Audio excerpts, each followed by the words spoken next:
right, what's up everybody? We'll go ahead and get started here in just a moment. But first, we'll just do the quick video and audio check. So if you guys can hear us and if we are streaming in 1080p. Also, if you go ahead and refresh your web browser, you should be able to rewind. The DVR is enabled. So thank you everybody for joining, and we'll get started here in just a moment. Welcome to New York City and happy Sunday night.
Okay, I think we can go ahead and get started. Might as well. So good evening everybody and welcome back to Walks and Wall Street. Today is Sunday, June 16th, 2024. It's about 9:34 p.m. Eastern Time, right here, reporting live from Midtown Manhattan. More specifically, 59th Street, Central Park South, and 5th Avenue. Right across the street, we mention it almost every stream, we might as well mention it again. One of my favorite buildings in all of New York. This is the Sherry Netherland Hotel. Absolutely beautiful. I'm anticipating the scaffolding to come down, hopefully, fingers crossed. It's such a beautiful building. Very special to me. One of my favorite books is Reminiscences of a Stock Operator. So read the book. It's awesome. This building right here is the GM building. And right at the base of the GM building, you have the flagship 5th Avenue Apple Store. And then as we make our way a little bit further to the right, this glowing blue building, that is the Tiffany building. That is owned by LVMH Moet Hennessy. $500 million worth of renovations. Beautiful building. And then the big black building we have, Trump Tower. Behind us, the beautiful Plaza Hotel and all of Billionaires Row, such as the Steinway Tower and Central Park Tower. Now you may notice that the lights are on. Let me go ahead and zoom in. You guys see the lights on up there? You guys see that? Well, that's the duplex that actually that's the duplex that just sold and closed. The Eklund Gomes team at Douglas Elliman closed that deal, and it was the first deal over $100 million in New York City in a little over 2 years. So that property was listed on the market, I believe, for $150 million, the duplex at Central Park Tower. It went into contract, sold and closed, I believe, for $110 million. So pretty high price points, you know, which we'll talk about a little bit later in the video, because with all of the craziness going on with, you know, the election year, what just happened with the, you know, the verdict of the former president, there's been a lot of people saying that New York is quote unquote uninvestable, and you're not going to see big deals happening here, you're not going to see investment, you're not going to see big transactions. Well, we just had one of the biggest transactions in New York City history. One residential unit, $110 million. So congratulations to the buyer and the Eklund Gomes team at Douglas Elliman. But I want to jump right into it tonight, everybody. What I will do, since I'm near my computer, for those of you who don't know, today is Sunday night, which means this is our Markets A Look Ahead live stream. So if you look in the chat, my name should be highlighted in yellow. It should say Walks in Wall Street. And click the link where it says www.marketwatch.com/economic calendar. Now here's what I recommend, and which has been really helpful to me over the years. Go ahead and save this webpage or just print it out. Just print it out. And it's gonna be a timeline of all of the major events that are gonna be happening over the week ahead on Wall Street, from earnings, notable earnings reports, to economic indicators, both leading economic indicators, coincident economic indicators, and lagging economic indicators. So if we start off the week on Monday, June 17th, it's kind of crazy that we're almost finished with June. Anyway, we're going to get the Empire State Manufacturing Survey, and then we are going to hear from two Fed presidents, okay? Fed President Patrick Harker, who is the Philadelphia Fed President. He is going to be giving a speech on Monday, tomorrow, at 1 p.m. And then all the way at the end of the day at 9 p.m., we are going to hear from Fed Governor Lisa Cook as she gives her speech. Now, this week is going to be packed with some economic data. On Tuesday, we are going to get U.S. retail sales data out, which is going to be very important. That news drops at 8:30 a.m. on the dot. And we are also going to get retail sales minus autos. Industrial production number is going to come out, and business inventories. And I think inventories is going to be very, very important to watch, and I'll explain why in a minute. You know what, let me just give you the primary source here. Just give me 1 second. So inventories are going to be very important to watch, everybody.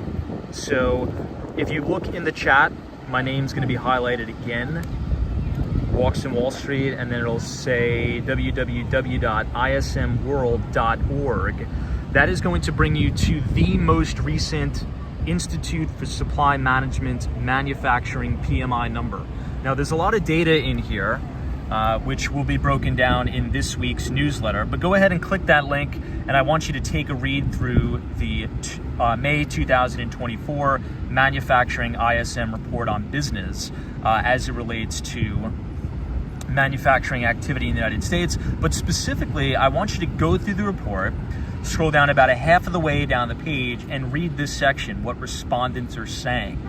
This, in my view, is the most important piece of data in the whole report, because they go line item by line item through all the different business segments that make up manufacturing, and they ask specific questions about the future of the business.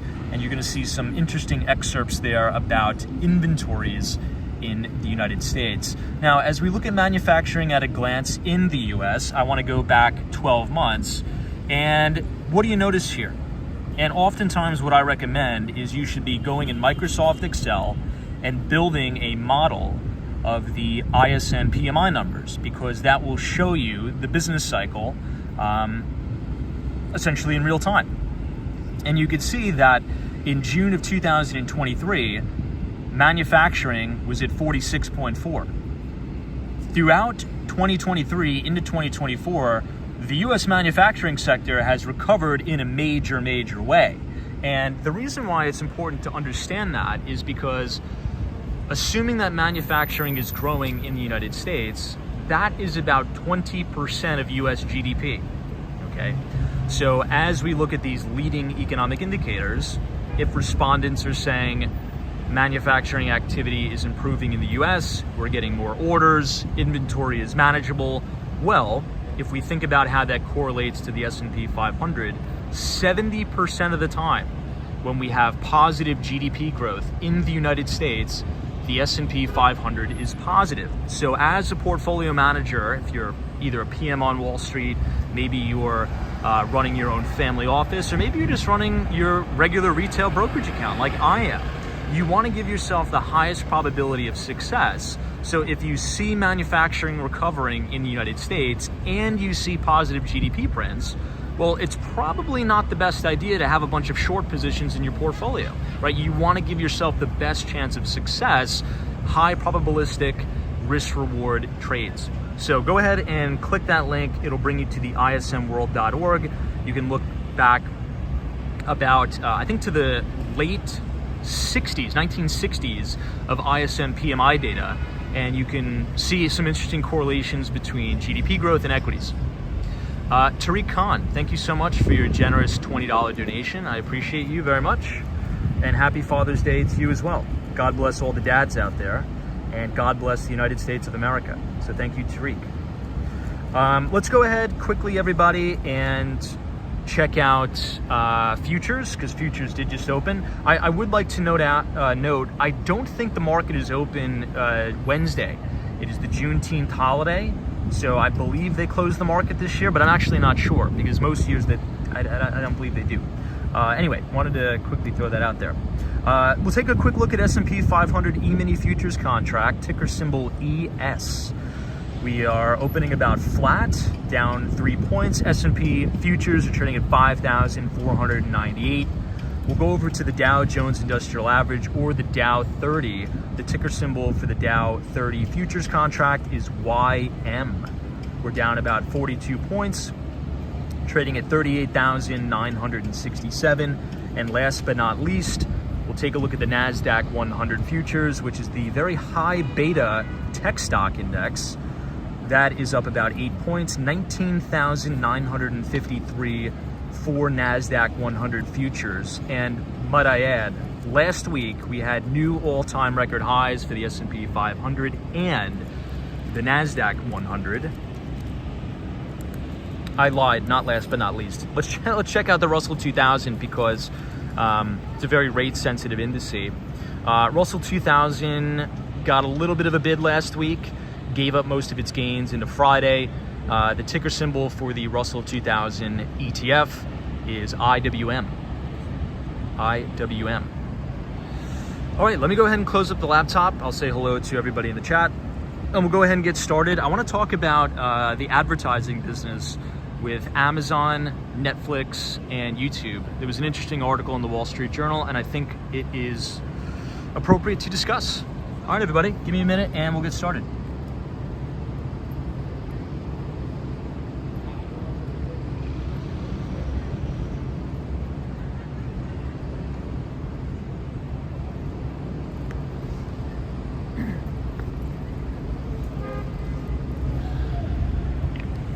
Okay, we're good.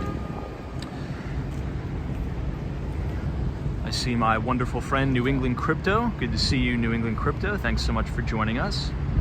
I see K4. This is Juneteenth, the bank holiday. I'm not sure, but this year they might close the market. I'm actually not too sure. Shannon, this is good evening, Tom. I see Alan is here. Hal T16. Welcome, everybody. MG, this is Tom. Looks like another nice night in the city. Today was a beautiful, beautiful day. It wasn't too hot. It's actually kind of chilly out right now. Before I get started, I forgot to say, which I apologize for, I want to wish all of the fathers out there a very, very happy Father's Day. I think now more than ever, particularly in the United States, good, positive role models, particularly father figures, is really what's going to keep this country together. I really do believe that. So a big thank you to all the fathers out there that are moral, that are ethical, that teach their children the appropriate thing to be successful. So I want to thank everybody, all the dads out there, for being such assets to society and for aiding in making this country the greatest country on God's green earth. So thank you to all the dads in the chat. And I think we have some new dads, relatively new fathers in the chat too. I think New England Crypto just welcomed his, I want to say second child or third, I don't know. But yeah, anyway. All right, let's walk down Central Park South, and we're gonna take a completely different route because I wanna show you the Intrepid Museum. The reason why we're going to go over there is because the wind is supposed to subside, number one. And number two, it's not supposed to rain. So I want to go through Hell's Kitchen all the way to the west side of Manhattan, overlooking the Hudson River, to the Intrepid Museum, which is a retired aircraft carrier. This is the entrance to the Plaza Hotel, the residences side. So if you own a condo or you rent at the Plaza, you would go in either of these two doors where the bellman is. Silver. So Schwab ETFs are good. Yeah, I'd say any ETF. The main thing, and we've talked about this book, and I guess I'll recommend it again because we do have a lot of new people here. There has been many studies throughout the market that essentially says, as an investor, assuming you're not managing your own money, right? If you're just, putting it in funds, most of us here either have jobs or careers, we work for somebody else, we work for a company, and we are able to add money to our 401ks, our IRAs and the like. Now, it's been proven that it's more important to reduce the amount of fees that you pay than it is to worry about the actual investments in the 401k itself. It's crazy. So what I always recommend, and I'm not a financial advisor, so I would get first with your financial advisor, and if you haven't done a complete audit of your 401k or your IRA or whatever retirement account that's set up through your employer, I would sit down with them or her, financial advisor, right, and go through line item by line item every single mutual fund, every single fund to fund, ETF that you own, or target date fund that you own in your 401k, and calculate the expense ratio across the board.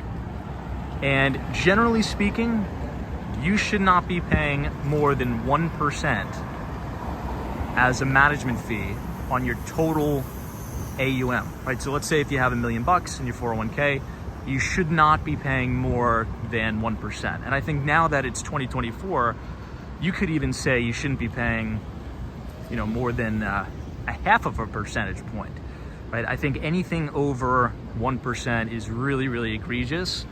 And, your company, by the way, has a duty to shop the 401k plans around to Fidelity, to T. Rowe Price, and get the lowest cost plans possible. So if you're nearing retirement, if you're close to retirement, let's say if you're in your 60s or your 70s, I could almost guarantee, okay, and again, not a financial advisor, not financial advice, but your target date fund probably hasn't been changed, and you might be paying 2 or 3%, which is eroding a lot of those gains. There's a really good book called The Little Book of Common Sense Investing. It was written by John Bogle, or Jack Bogle, who was the CEO and founder of Vanguard. He unfortunately passed away 3 years ago now. But that's essentially what he wrote about in the book, is really pay attention to the amount of fees you're giving to these money managers on Wall Street.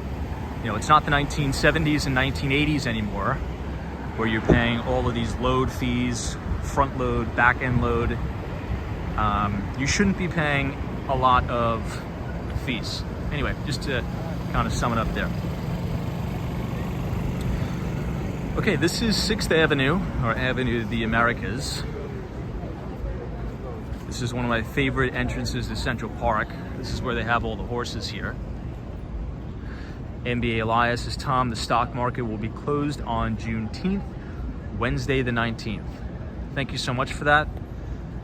Yeah, I wasn't entirely sure, but this year, thank you for that, MBA Elias. So we're gonna have a shortened trading week.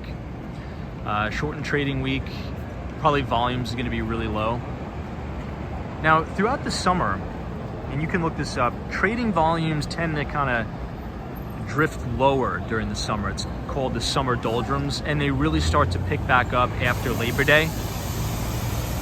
I was about to say they start to pick back up after Memorial Day, but we just had Memorial Day. No, but they really start to pick back up after Labor Day, because that's when all of the, you know, the big players, you could say the composite operators, if you've ever read Richard Wyckoff, you know, that's when people are back from Connecticut, they're back from the Hamptons, they're back in the office in New York, San Francisco, LA, Chicago, and they're ready to rock again. So Derek Dulce is here. Thanks for joining us. Tariq Khan says, I once heard from a financial advisor that the perfect managing starting place is managing 100 million and making $1 million a year. Yeah, I mean, if you're in the hedge fund business, the big number that you want to get to is $1 billion in AUM.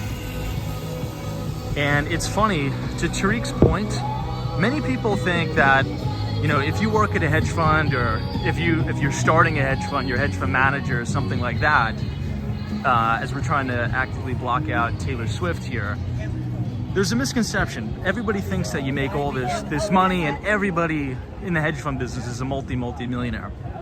It's actually not true. And the hedge fund business is in structural decline because the 2 and 20 structure is very, very difficult to command from clients anymore, unless you're running some sort of a, you know, quant strategy where you're absolutely just crushing the markets like Renaissance Technologies. Jim Simons unfortunately passed away. And I think the Millennium Fund, they were charging like 45% per annum, something like that. But in any event, most hedge funds fail and they go out of business within the first 3 years. So if you can make it over that hurdle, you're in the top 10% of hedge funds. So it's a very tough business, and usually the structure is a 2 and 20. So what that means, for those of you who don't know, let's say if you have, you know, you're starting with, you know, let's say $100 million in AUM, or assets under management, at the hedge fund. This is the JW Marriott Essex House. You would get a 2% management fee per year, whether you make money or not. And that's to, you know, pay the lease on your office space, you know, pay for the Bloomberg terminals or whatnot, right? Pay the staff salaries. And the 20% is what you would take if you make a profit. So let's say if you make $1 million profit, you would get 20% of that. So that's the 2 and 20 structure. Now it's kind of like a 1 in 15 structure, just like how fees have come down in the mutual fund business. I'm sure many of you in the chat are old enough to remember, you know, buying mutual funds in the 1980s and 1990s even, where when you wanted to purchase a mutual fund, they charged you 5% just to buy it. That's called a load fee. And then if you wanted to sell it, they would charge you a 5% back-end load fee. Now most of the funds, mutual funds, ETFs, are non-load funds. So it's a tough business, but it can still be very, very lucrative. This is a beautiful shot of Central Park Tower, as well as 220 Central Park South.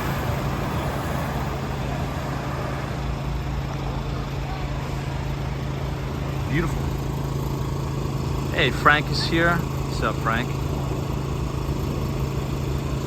Brad, what's up? Thanks for joining us. Good to see you, Anna. Welcome.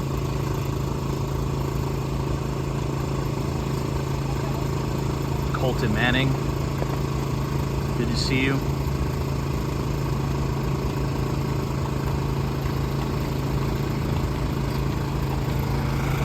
Now, speaking of things like fee structure and commissions in general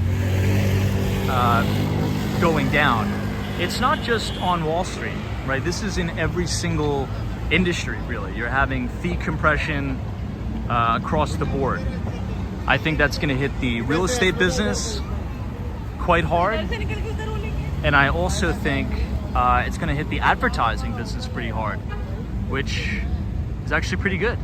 Did anybody see the Wall Street Journal article today that was talking about advertising rate compression across the board due to Amazon putting their Prime Video?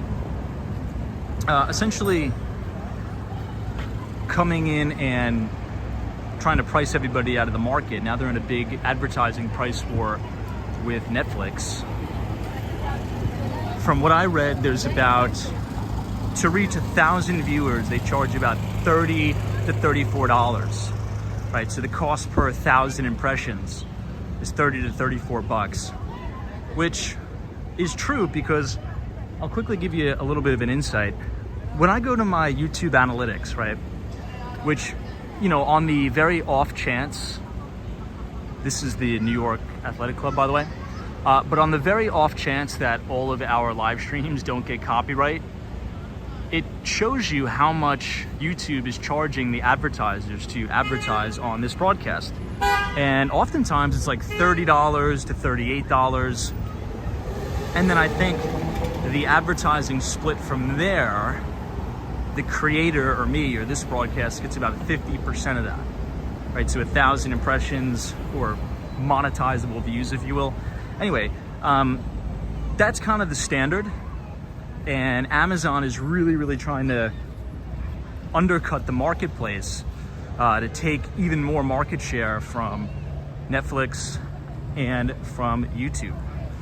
So if you read the article, and it's a very fascinating article, Netflix may launch a pilot program to where they can have embedded, like, so when you're watching a show and let's say your favorite character is using, you know, a purse that you like, or is using a new phone that came out, you'll be able to, in the video, purchase those specific products. So like in video purchases. Very interesting. Very weird, but I don't know how it's gonna work. But I think overall, competition, free markets, drives costs down for consumers, and I think that is a good thing for consumers in general and advertisers. So, I don't know, what do you guys think?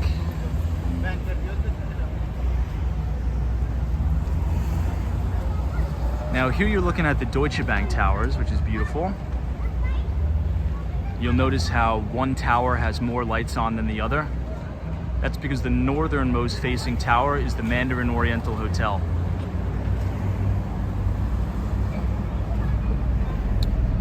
Brad's is fascinating because Amazon has to have much more capital available versus Netflix. Stephen F says, hey Tom, I got my Series 7 months back. I'm about to start my financial advisor position with JP Morgan. Any advice for someone just starting out? I know you're not a financial advisor, but I value your opinion. Well, hey dude, that's awesome. You should be proud of yourself. That's a major accomplishment. And I think that's number one. So number one, and I would say be thankful and, you know, thank God for the opportunity. I think you're gonna do really well. But here's what I would do. If you're gonna be advising people on how to manage their money, you need to become the markets need to be your life. You need to know everything that's going on 24/7, 365. Just become obsessed with it, right? Because if you wanna be, you know, a high paid advisor, you know, and attract a very high amount of AUM, well, there's gonna need to be a reason. There's going to need to be a differentiating factor between you and the thousands of other financial advisors out there, right? So, I mean, I don't know what your experience is or anything like that, but maybe you cover specific sectors really well. Let me just try to avoid the music here. But just in general, you got to become obsessed with the markets. It needs to be 24/7, 365. This is what you live, breathe, and die for. You need to know every single thing that's going on. You need to know earnings estimates. You need to know just everything. Just become obsessed with it. And should you become obsessed with it, I think you're going to do really well. And you need to make sure you enjoy this. Then after that, you know, oftentimes, well, I'll assume that you already have a subscription to Barron's, Investors Business Daily, and the Wall Street Journal, but about twice a year, Barron's publishes the top 100 financial advisors in the United States. I would print out that list, and I would build relationships with those 100 people. because those are the top people. You want to know their opinions. You want to share your research with them. You want to have them share their research with you, and shoot right for the top. Don't sit around scraping at the bottom of the barrel. Go right for the top and make a name for yourself. So if you go to barons.com right now, you could look back in the archives, and they list the top 100 financial advisory teams. And they have their emails there, they have their phone numbers there. So what I would do is, and just don't spam these people, but whatever that you bring of value, right? Maybe you have your own, financial,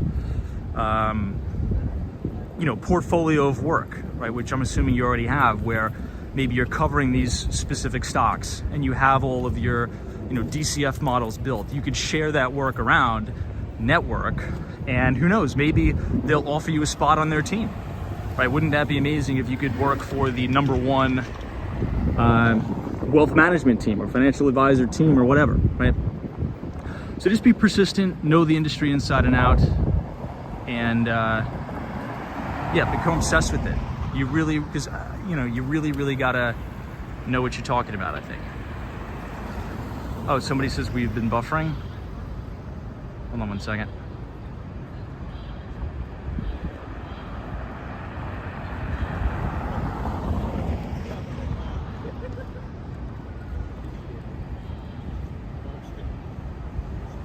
Were we buffering the whole time I said that?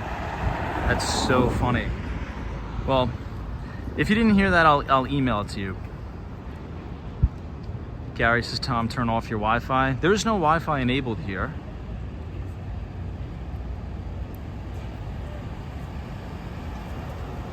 All right, let me see if the gimbal.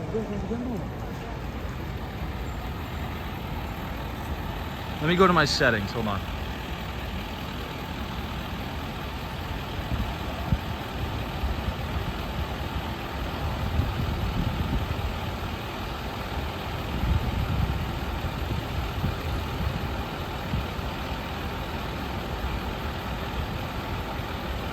Oh, now everybody's saying we're not buffering? All right, I don't know, maybe there's just some technical difficulties on someone else's end.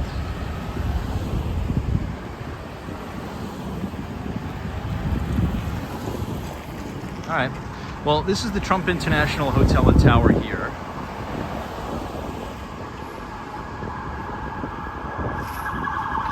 And this is 15 Central Park West.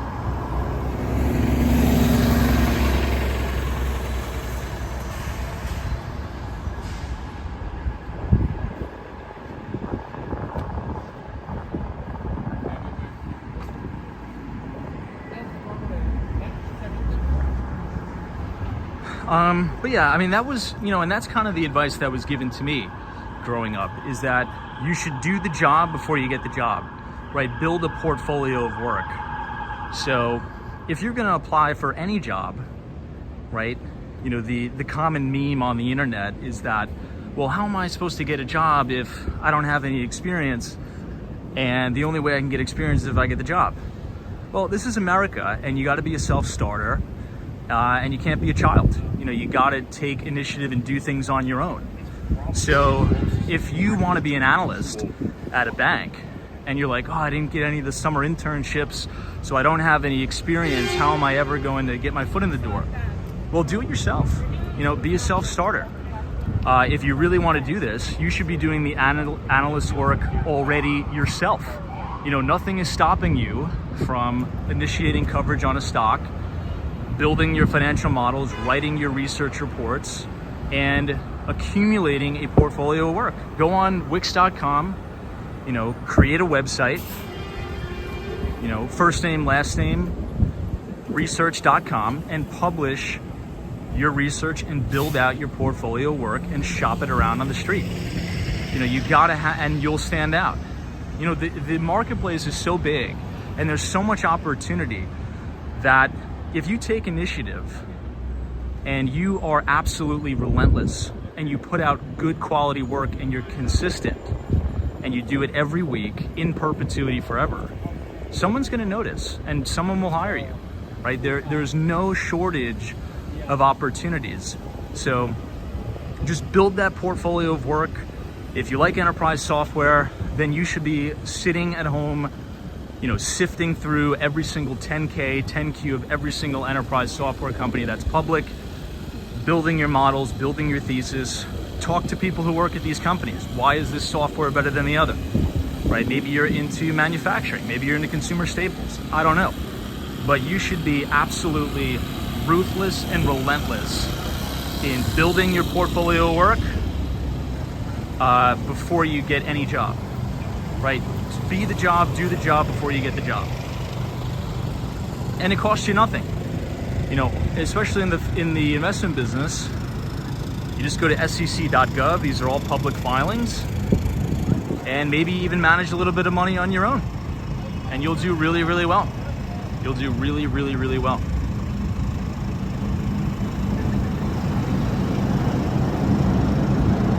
Okay, let's go take a little bit of a lap around Columbus Circle, and then we're gonna head down 8th Avenue and go to the Intrepid.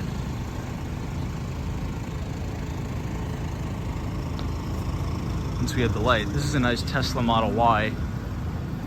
I was walking down 5th Avenue today and I saw a crazy Tesla Model X, which is my favorite model besides the Cybertruck, because you have those gull wing doors, which are sick. Hey, what's up, Colton? Good to see you. Thanks for joining us. Hey, George says, if I can add to what you said, employment agencies are great to initiate labor momentum. By the way, shout out to Inner Solutions in New Jersey. Awesome. Good to see you, George. Hopefully you're having a wonderful Father's Day weekend. And thanks so much for the tip. Hey, Brad's Brain says, hey Tom, I listened to the IBD podcast on Friday. Oops, lost your comment. On Friday, and one of the guys said he told Bill he would work for him one day. Bill said, write me a letter. He did. Bill called and he was hired. Yeah, I mean, and apparently Bill O'Neill was no easy person to work for either. All right, let's cross.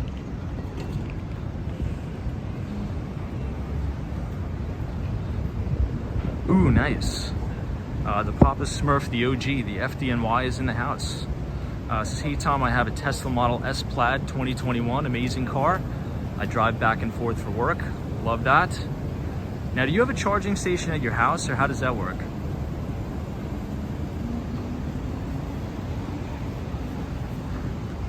Now, the goal is within the next 3 years, hopefully I'll be able to spend more time in Miami. If that's the case, I'm definitely gonna get a Tesla and I'm gonna install a charging station in my house. I feel as if New York, we claim to be so environmentally friendly and conscious here. We don't have that much electric EV charging infrastructure in New York City. There's like a few charging stations and that's really about it. Robert is here, says good evening. What's up, Robert? Says love your New York City walks, first time viewer. Well, thank you for joining us. This is now the Deutsche Bank Center. This used to be the Time Warner Center. There's a Whole Foods in the basement here. It's a pretty nice night too. It says, yeah, you have a charging station at home. Nice.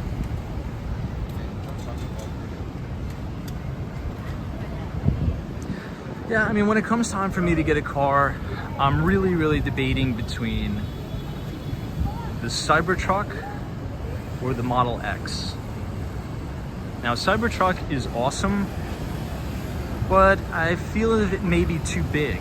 Just maybe like too big of a clunky car. Like the X is an SUV, perfect size. I don't know. Now, for those of you who have Teslas, what is the safety rating? I believe Tesla's safety rating is pretty good, right? Infinite homies, I have the Model X. Love that.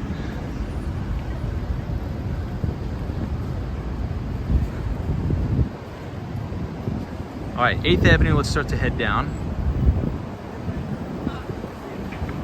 Michelle Case, I've been seeing Teslas everywhere now. Yeah, I saw this awesome Cybertruck in matte white in Brickell, Miami when I was there last. It was awesome.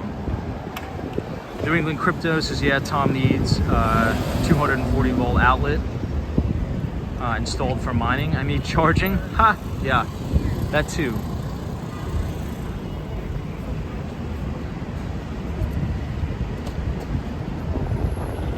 I'll be overwhelming the North Miami Beach power grid with my Bitcoin mining operation. I mean, Tesla charger. Papa Smurf says the Model Y safety rating is 5-star. Now, thoughts on the self-driving? I follow this guy on Twitter, or excuse me, on X. And the only reason why I follow him is because he puts updates about his Tesla with the full self-driving throughout New York City. And he's able to get from his place in Flushing, Queens to Midtown Manhattan. And according to him, obviously you have to monitor, you know, hand on the steering wheel, but generally speaking, the thing drives itself. And that's in New York City. So I mean, think about how good the full self-driving is going to be in 5 years, in 10 years.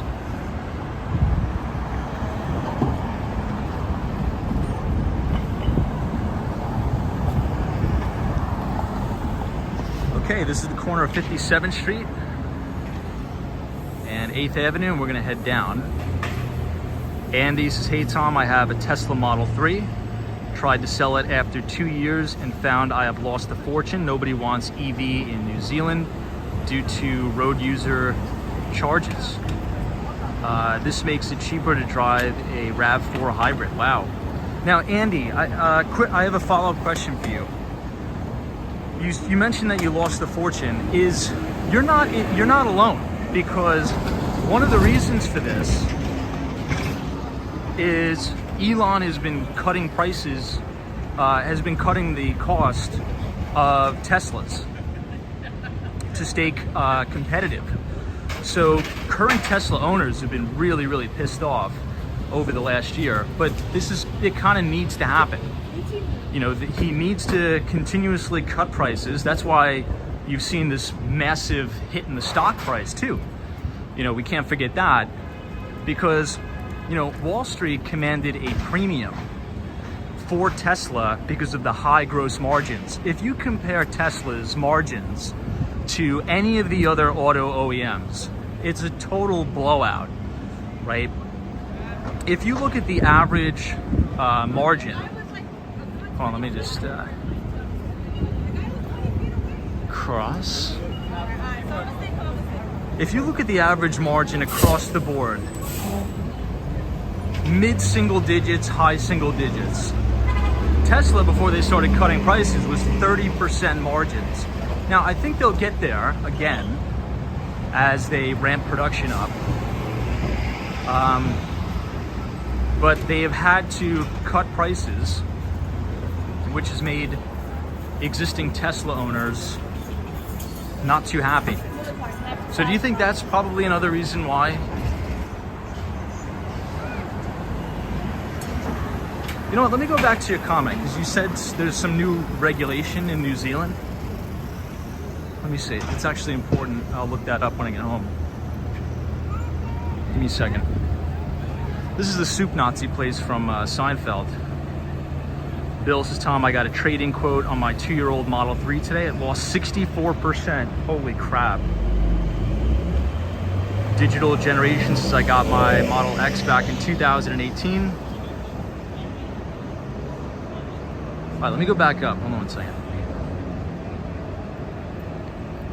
Crypto Meme says, unfortunately, that's the nature of technology.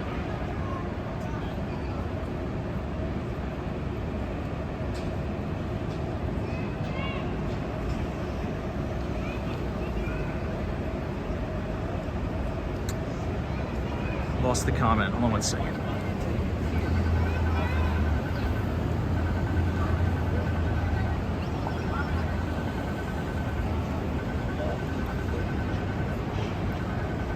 TK Porsche is sorry the cold weather, but Tesla on autopilot crashed into a police cruiser, which was stopped at a fatal accident. Its lights flashing on the road. Yeah, I mean, so here's what I have to say about that. I'm not familiar with that story, but I 100% believe you that it's true. But going back to even when you had the most visceral Tesla haters, right? They would say, oh my gosh, look at this. You know, a Tesla caught on fire. See, it's a piece of junk company and it'll never work. Blah, blah, blah, blah, blah. You know, you have growing pains in the company. You're gonna have mistakes. So just because you have one, you know, fatal crash or something like that with the full self-driving because it was a malfunction, well, it doesn't mean the whole product is terrible and it should be abandoned. I mean, how many people were killed by drunk driving? A whole lot. And this technology, full self-driving, has the ability to bring drunk driving to zero, right? No people will die anymore from drinking and driving due to self-driving capabilities. How many times have there been a traffic stop and just a random person who kind of fell asleep behind the wheel slammed into the police officer, unfortunately killing him? Accidents happen, right? But I think we need to look through those mistakes. That's kind of how I view it.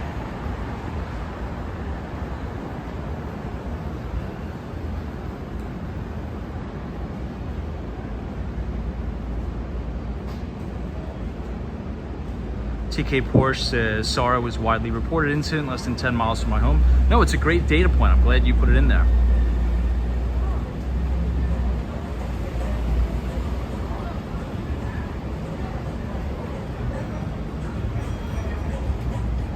Michael says, have I seen a self-driving taxi around New York? I don't think so.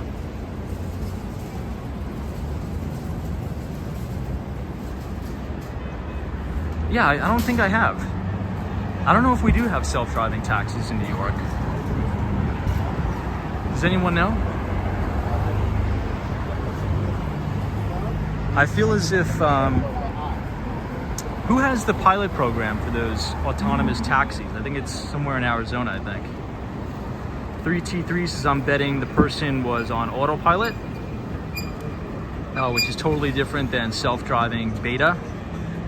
TK Porsche says the takeaway is that you must stay attentive and be prepared to take full control of the vehicle. I totally agree. And I think that's what Tesla says, by the way.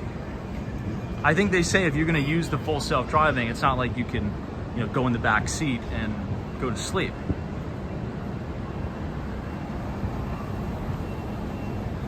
No, but I totally agree. And I'm not trying to downplay. I'll kind of rephrase my statement. I'm not trying to downplay and say, you know, what happened to that police officer.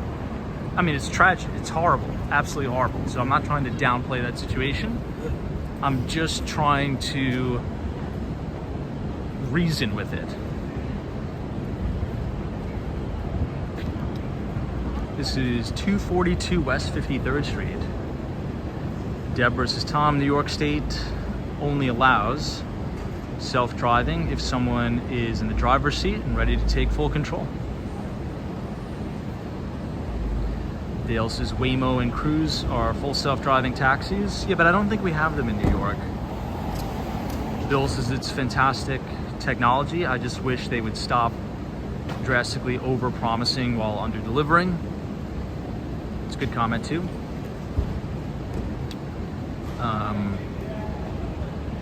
Andy says they charge 78 New Zealand dollars, then on top of the admin fee. This was the final straw for the EV and plug-in hybrid. Add the Tesla and the other BYD, etc., dropping their price, and it died overnight. All right, let me take a screenshot of this. Brad's brain says, to your point, Tom, right now a huge issue is distracted driving. It would help there as well. Oh, for sure. I mean, how many people do you guys, and I mean, be honest, when you, sometimes, you know, especially when I'm down in Miami, not to single out Miami, but I'll be at a stoplight and I'll look to my left and everybody's on their phone texting.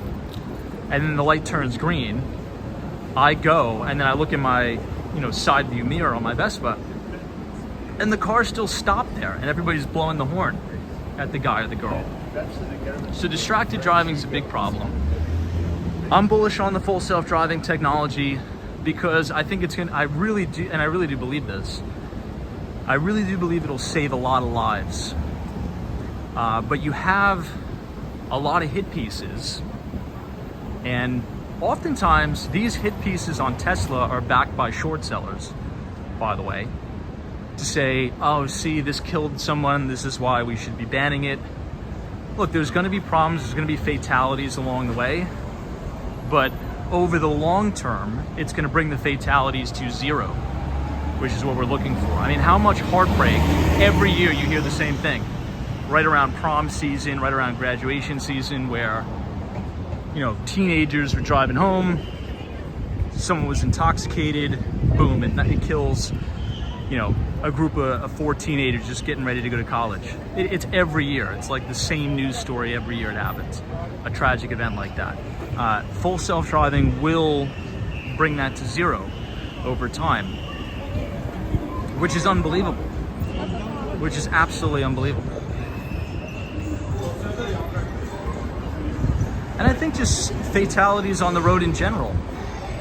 You know, human error is quite literally and quite obviously, right, the reason for most traffic accidents.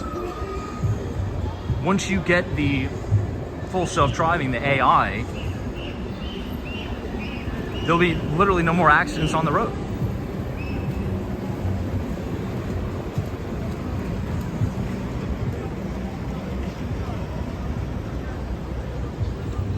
Tariq Khan says, saving lives are not what the World Economic Forum and Davos is about. Colton Manning says, I really think life as we know it will be completely different in 10 years based off the technologies coming out now. I definitely agree. So to Colton's point, here's something I was thinking about. I was talking about this with a friend today. Who remembers all of these anti-crypto people, specifically these anti-Bitcoin people, claiming that, you know, we should ban Bitcoin and get rid of Bitcoin because it's bad for the environment and it's going to use so much energy, it's going to suck all this energy and it's going to be horrible. Well, the same people who are saying that are the same people who are going all in on AI. Now, if artificial intelligence is really going to be what it's, you know, the experts are cracking it up to be, we are going to need to severely invest in all brand new power infrastructure. I mean, you're going to need to double down, if not triple down, on nuclear power, or you're just not going to have enough power to operate all these AI data centers. It's just not going to be possible. But how come that's not a problem, right? How come we're not bringing up, you know, all the environmentalists, the global warming people? I feel it's a little hypocritical. How come they're not saying we need to stop AI because it's such a power suck? How come it's only that argument for Bitcoin? Well, I think these are establishment people that are threatened by the only unconfiscatable money transfer system in the world. And they want control. They mask their environmental fervor, but what they really want is control. That's my view. Now, you may call me a conspiracy theorist, but I was reading this report from McKinsey on just how much power AI is going to require. And if AI continues to accelerate at the rate it's accelerating, it's just, we're not even going to be able to have enough power to keep it in operation. So maybe there'll be new emerging entrepreneurial nuclear power companies. Who knows? Maximus is here. Hey, Maximus. This is a big no-no, more governmental control. Self-drive should only be an option, but never mandated. So you're saying that full self-driving is potentially a government overreach? Maybe. Yeah, I mean, I guess what I would be against, I mean, some people are like, oh, it needs to be mandated to get an EV. I'm against that. I just happen to like EVs. I happen to like Tesla. That's why I talk about it so much. But I don't think anything should be mandated. Yeah, I think I agree. I agree.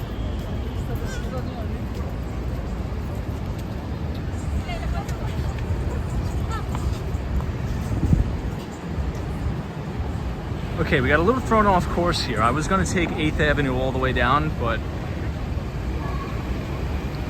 if you guys are enjoying the live stream so far tonight, feel free to leave a like on video and click the subscribe button if you're new.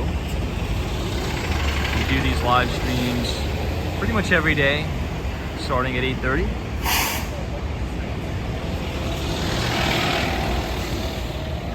No mandates, let the free market decide. I agree. TK Porsche's AI energy demand is ramping up as a political issue. It's coming up daily now. Oh, is it really? Well, good. Soho Joe, what's up?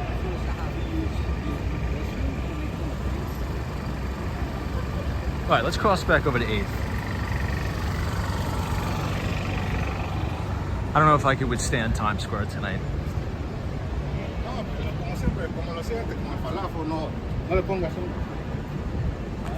Oh, you know what? Kind of shifting gears here. Do we have any Canadians in the chat? I have a few questions for our Canadian friends. So I have a few Twitter or X, as the website's now called, friends that I follow in the financial world. And in Calgary, Canada, I'm actually not too sure where that is. Apparently there's a big water shortage. Does anyone know what's going on with that? The government or the local government is telling people to ration water supplies, which seems to be quite concerning. So anybody from maybe out and about, you're from Toronto. Have you heard anything about that? Like, what's up with that? I feel as if Canada, now maybe I'm ignorant, but I feel as if Canada shouldn't have shortages of water ever. Oh, Steven says there's a large major pipeline burst in Calgary. I got it. Ed Dunkel says burst of a water main. Copy that. Well, that explains it.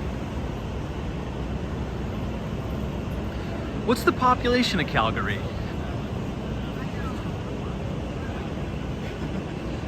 Gene S says Idaho is also restricting water too, and it sounds like it's endangering crops. Well, maybe we should ship all the rainwater that fell in Miami. 36 inches of rain fell in Miami, Florida over a 3-day period. Yeah, Peter says, I can't imagine Canada having water problems. That's why I was curious too.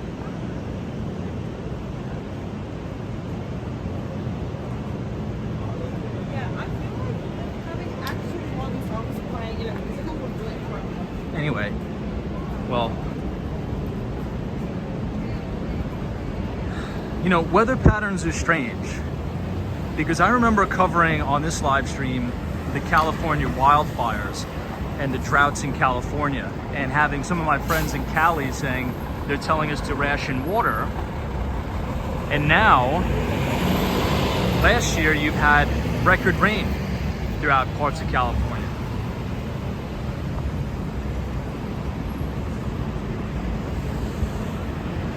NBA Elias's Calgary commercial real estate is in a tailspin because of falling oil prices.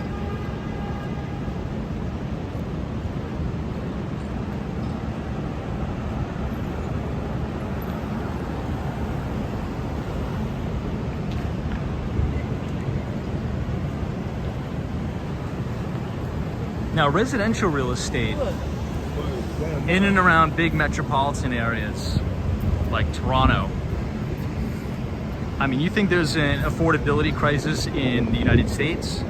It's very, very bad in Canada. I saw something about Justin Trudeau coming out and saying that he's going to approve more, I guess, zoning regulations to build more duplexes and triplexes.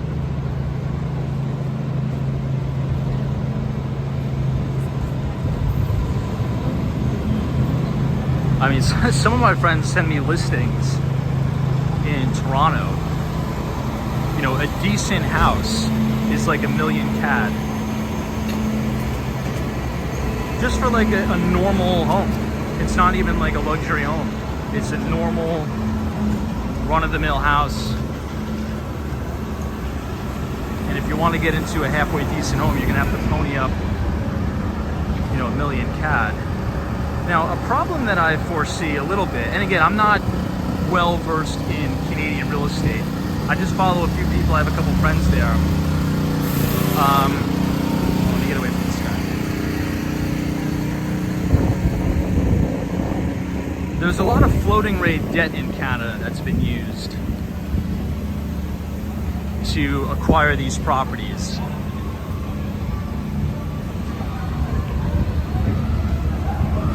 And that could cause something that what happened similar during the 2008 financial crisis, where people's monthly mortgage payments are going up way, way more than expected. Steve Long says, unfortunately, 1 million CAD doesn't get you a house in Vancouver, just a 2-bedroom apartment. Talia says 1 million CAD home is still extremely tiny. TK Porsche says, yes, our California reservoirs are in good shape again, but the storage capacity is too low to safeguard us in drought years. That's crazy. So according to TK Porsche, California is in a position where they actually have excess water and they don't even have the capacity to store it. It's crazy how things go from one extreme to the other.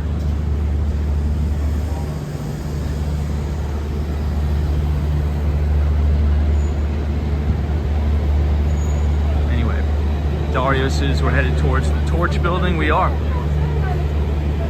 So we're walking down 8th Avenue. We're about to hit West 46th Street. And that is New York City's Restaurant Row.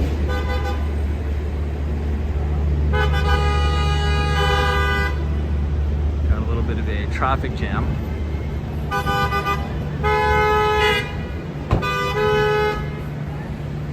Now, to Dario's point, oftentimes on the live stream, we talk about Xtel as a development company. Now, Xtel's CEO and founder is Gary Burnett, and he pioneered New York City's Billionaires Row with 157 West 57th Street, and most recently, Central Park Tower. Now, we do have some breaking news from Central Park Tower. The Eklund Gomes team at Douglas Elliman just closed on the duplex penthouse at Central Park Tower. It was listed for $150 million and it sold and closed on Friday for $110 million. Now, this is the first sale over $100 million since 2013, when the two combined floors at 220 Central Park South sold. So a record sale over $100 million for residential property right here in New York City, the duplex at Central Park Tower. But the reason why I brought up Xtel is because they are now just breaking ground, actually, right here in this vacant lot on 46th Street and 8th Avenue.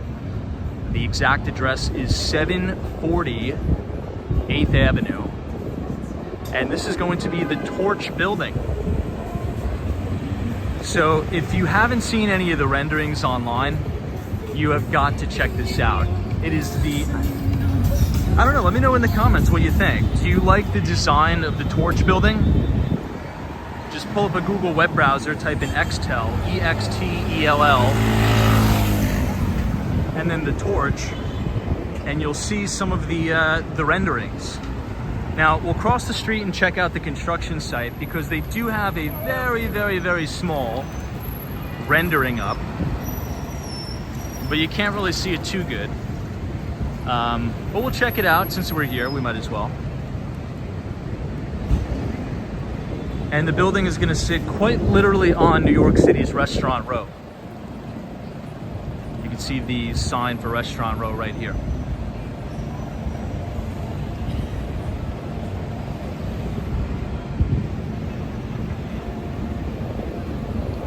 Goodfellas New York City says used to live in New York. Come back, love to have you back. NBA Elias is 110 million, Unreal local or US buyer. It was a foreign buyer. But the Eklund Gomes team, our team does a lot of business with them and they are very, very good at what they do. The team was created by Frederick Eklund, who was on the show $1 Million Listing New York with my boss, Kirsten Jordan. And he co-founded the team with John Gomes, who's also a really good guy. Super talented, very smart. All right, guys, check this out.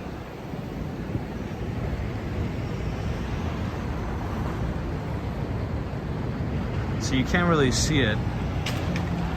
Looks like someone tried to deface it, but that's gonna be the Torch building right here.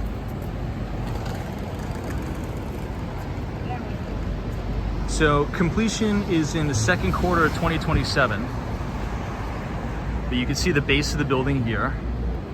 And then this top portion is gonna be like a drop ride attraction. So there's gonna be like a ride, like a top ride attraction here. I don't know. We'll see how it fits in with the neighboring architecture. But to me, it feels like something that you would see in Dubai. So I don't know if it's gonna work. However, to be fair, at first I didn't really like the look of 432 Park, but now 432 Park Avenue is one of my favorite buildings in the city. So I guess the architecture kind of grows on you. Anyway, what do you guys think about it? Esmeralda it's kind of like a drop ride attraction that they have in Vegas. Goodfellas NYC says I have zero interest in moving back to New York City. Well, I think you have a little interest. You're watching a live stream about New York. Anthony says that Torch building looks very impractical. I mean, we'll see. There's gonna be about 850 hotel rooms, I think, in there. I don't know if there's gonna be any residential. Esmeralda says, have I ever been to Dubai? I have not, but I would love to go. One of my goals for 2024 and 2025 is to travel a little bit more. I honestly don't really leave the US. I don't really leave New York. Now, this is the Row NYC Hotel. This is the first and largest migrant center in New York City. So when you hear about the migrant crisis on the news, the Row NYC is the largest migrant shelter in the city.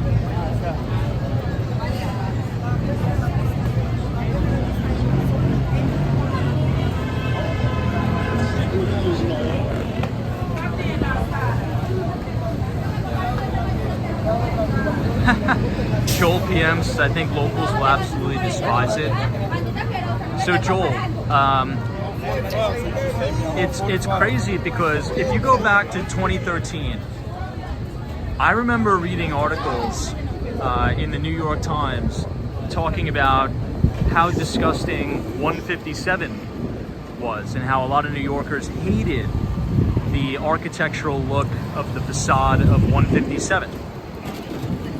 And there was also a big petition. I'm not sure if you guys remember this. Maybe we have some New Yorkers in the chat. But there were people who were boycotting, well, not boycotting, they were protesting these Billionaires Row buildings, such as 157, Central Park Tower, 220 Central Park South because they didn't want it to cast a shadow over Central Park. I'm not sure if anyone remembers that. I remember, you know, walking back and forth between my college classes, and there were people saying, stop Billionaires Row in New York City, it's going to destroy Sheep Meadow and Central Park because of the shadows. But people deal with it, they adapt and they move on. And I think Billionaires Row is awesome. I love the buildings there, particularly 157.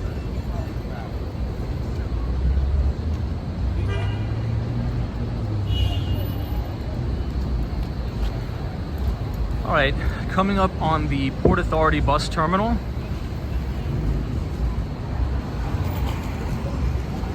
Just for some context, I'll turn the camera back to where we came from, Columbus Circle.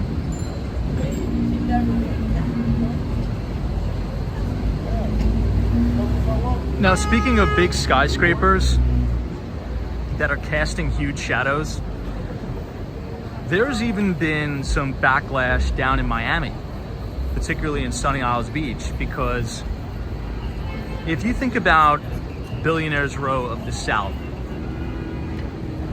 it's located right there on Collins Avenue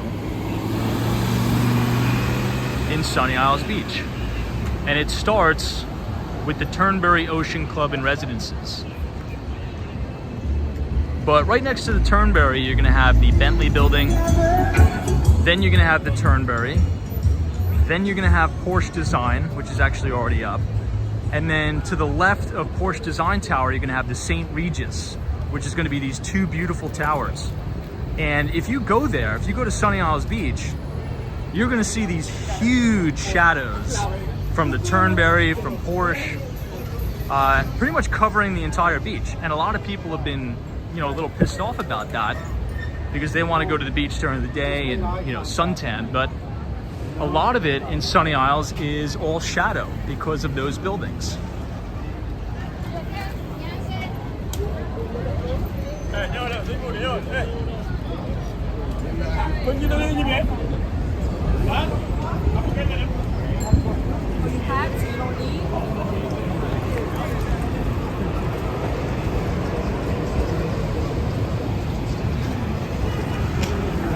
All right, here we are at the Port Authority.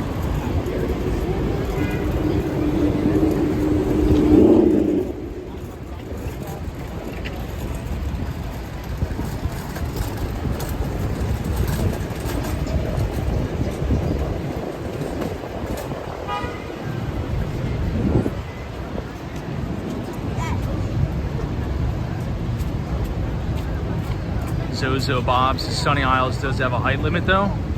I think that's been changed. I think that's been changed because the St. Regis is going to be over 750 feet, I think. I believe the height limit was 700 something, but I think with the St. Regis, I don't know, I gotta look at it, but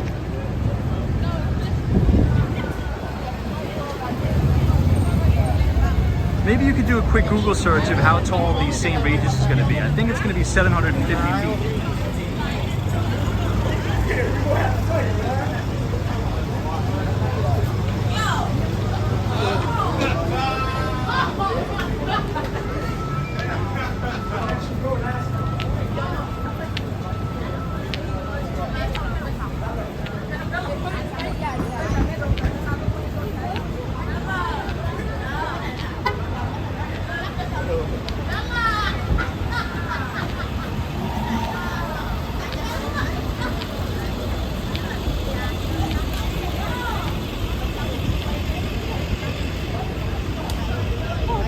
This is arguably one of the worst places in New York, the Port Authority bus terminal.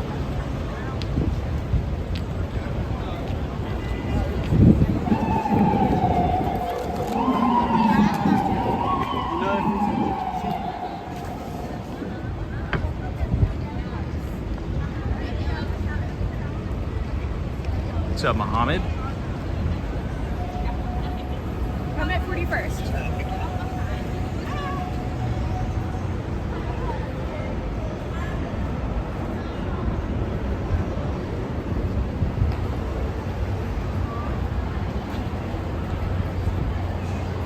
Right.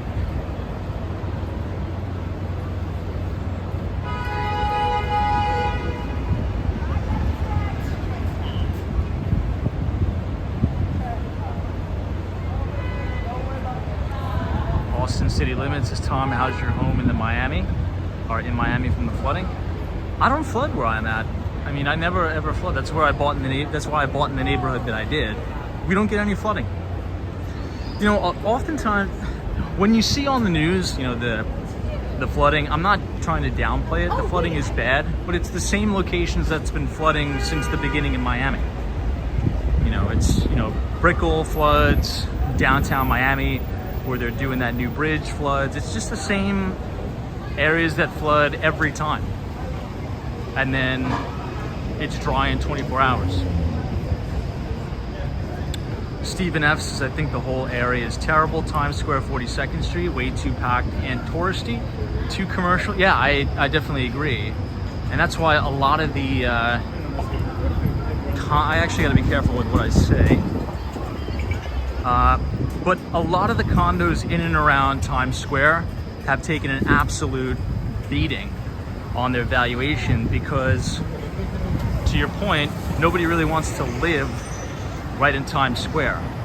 Like, if I'm going to spend $2 or $3 million on a condo in New York, there's no way in holy hell I'm going to buy it around here. Okay? I mean, there's just no way. Like, all these condos, if you go to 42nd Street and go all the way down to 11th or 12th Avenue, right on the water, a lot of those luxury buildings, you're having a really, really hard time moving them. Just nobody wants to live here in Times Square. And it got worse, way, way worse, after the big uptick in crime and the migrant crisis. You know, you have the Row Hotel right there. And I think it'll get way, way worse if they approve the casino, which I don't think they're going to approve the casino to go in Times Square.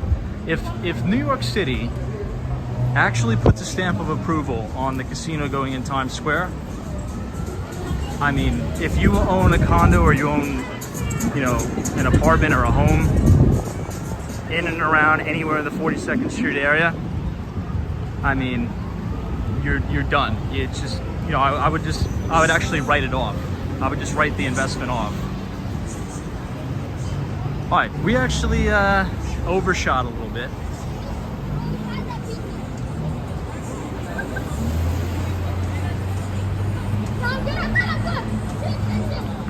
Points Traveler says could be good Airbnb property though in Times Square.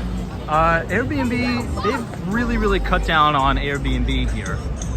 And most buildings now in the condo docks do not allow Airbnbs. So, you know, if you're gonna buy something in hopes to put it on Airbnb, you really gotta check with your condo board. And you could look in the condo docs to see if they allow it or not. And most new condos do not allow Airbnb, most of them. So if your goal is to move to New York City to start an Airbnb business, I would not advise that.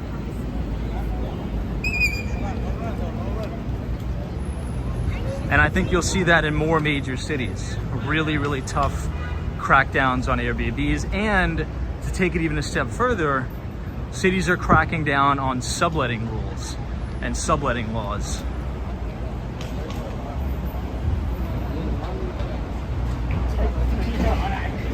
Young SC says, Tom, you are being a bit too extra. Just use it as an Airbnb. Yeah, you can't. That's the problem. What I just kind of explained. You're not required. Well, here's gotta be. Patricia Ivory says, Tom, I noticed you talk different about New York than you do Florida. Just asking. What are you asking?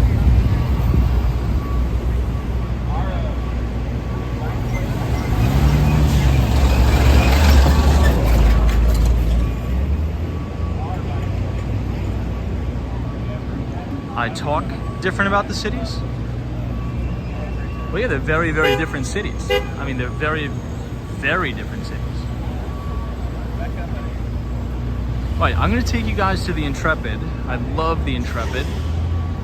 This is the New York Times building.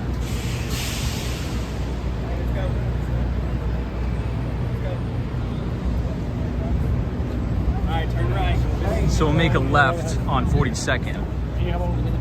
I actually overshot a little bit. That's all right.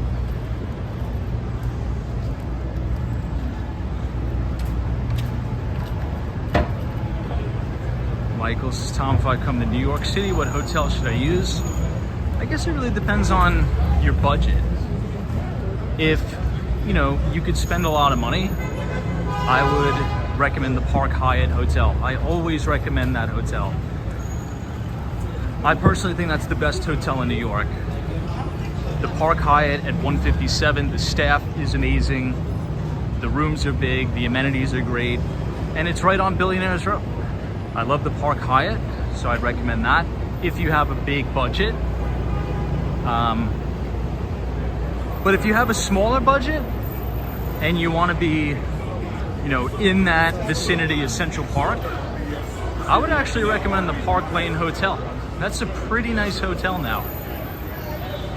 Park Lane Hotel right next to the Plaza. It's about half the price, and I think it's actually better than the Plaza Hotel, in my opinion. If you also have a big budget, I would recommend One Central Park West, which is the Trump International Hotel and Tower. That's probably top 2 hotels. Park Hyatt and the Trump International Hotel and Tower.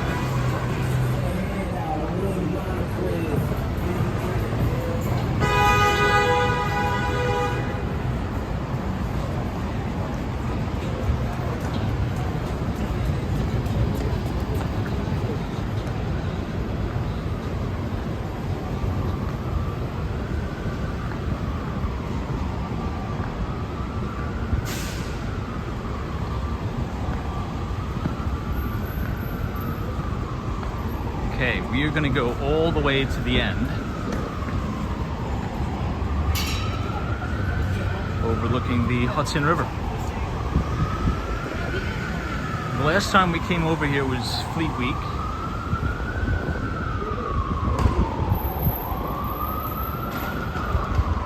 Hey, Lizzie Banks. Hey, Tom, I really enjoyed your Brickell Miami videos. I'm glad you enjoyed it. Thanks so much. The last Brickell video that I uploaded, we actually started from downtown Miami, outside of the Aston Martin residences.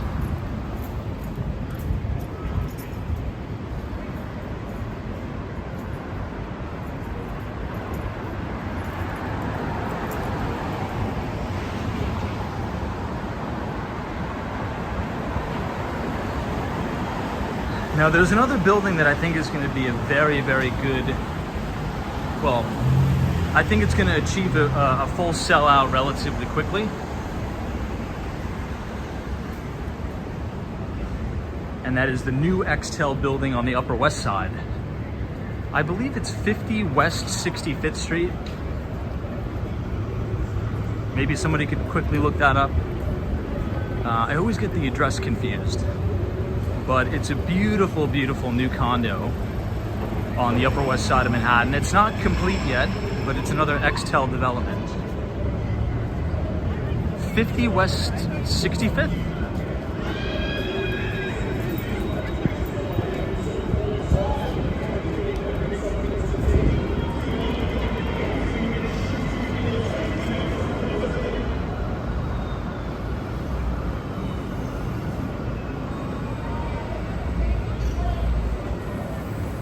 Oh, is it 66, Dock 7?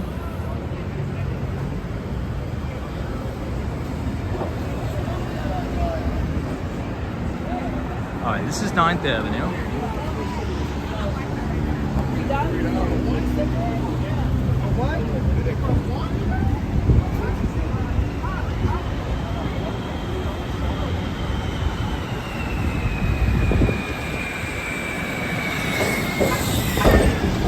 Ah, 50 West 66th, 10-4. Thank you so much.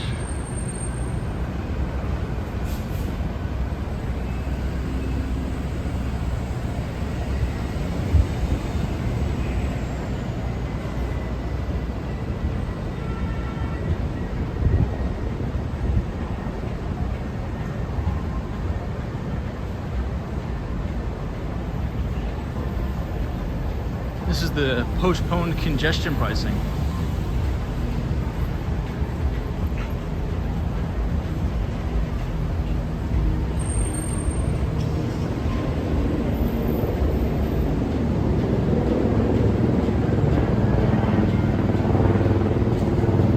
But if you're all enjoying the live stream so far tonight, feel free to leave a like on the video and click the subscribe button if you're new.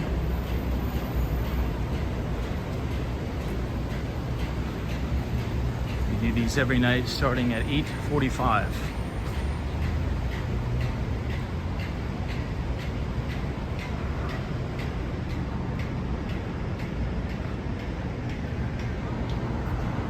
You can see everybody coming off the tunnel.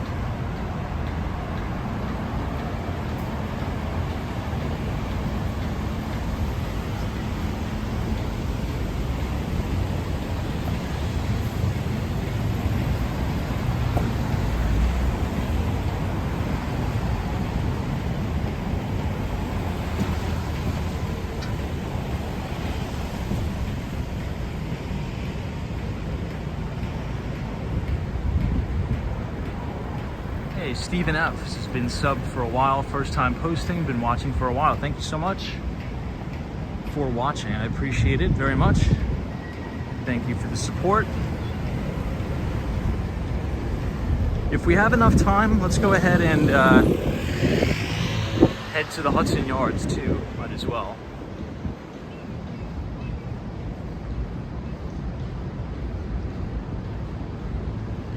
Now, did anybody see that clip of Larry Fink talking about global economic growth as well as debt to GDP ratios globally? And to paraphrase Larry Fink, he's like, we're gonna need an entirely new financial system to replace what we have due to the crazy growing debt limits. I was kind of a little bit uneased when I heard that. Now everybody here knows that. What the heck was that?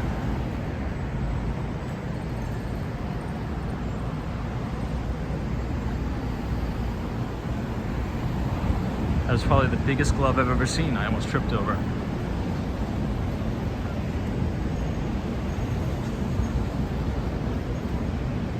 But he was talking about, as it relates to the US, the unsustainable government spending and how that we really need to focus on growth at all costs in order to get us out of this mess. He's like, that's the only possible way we'll be able to get ourselves out of this mess is if we grow out of it.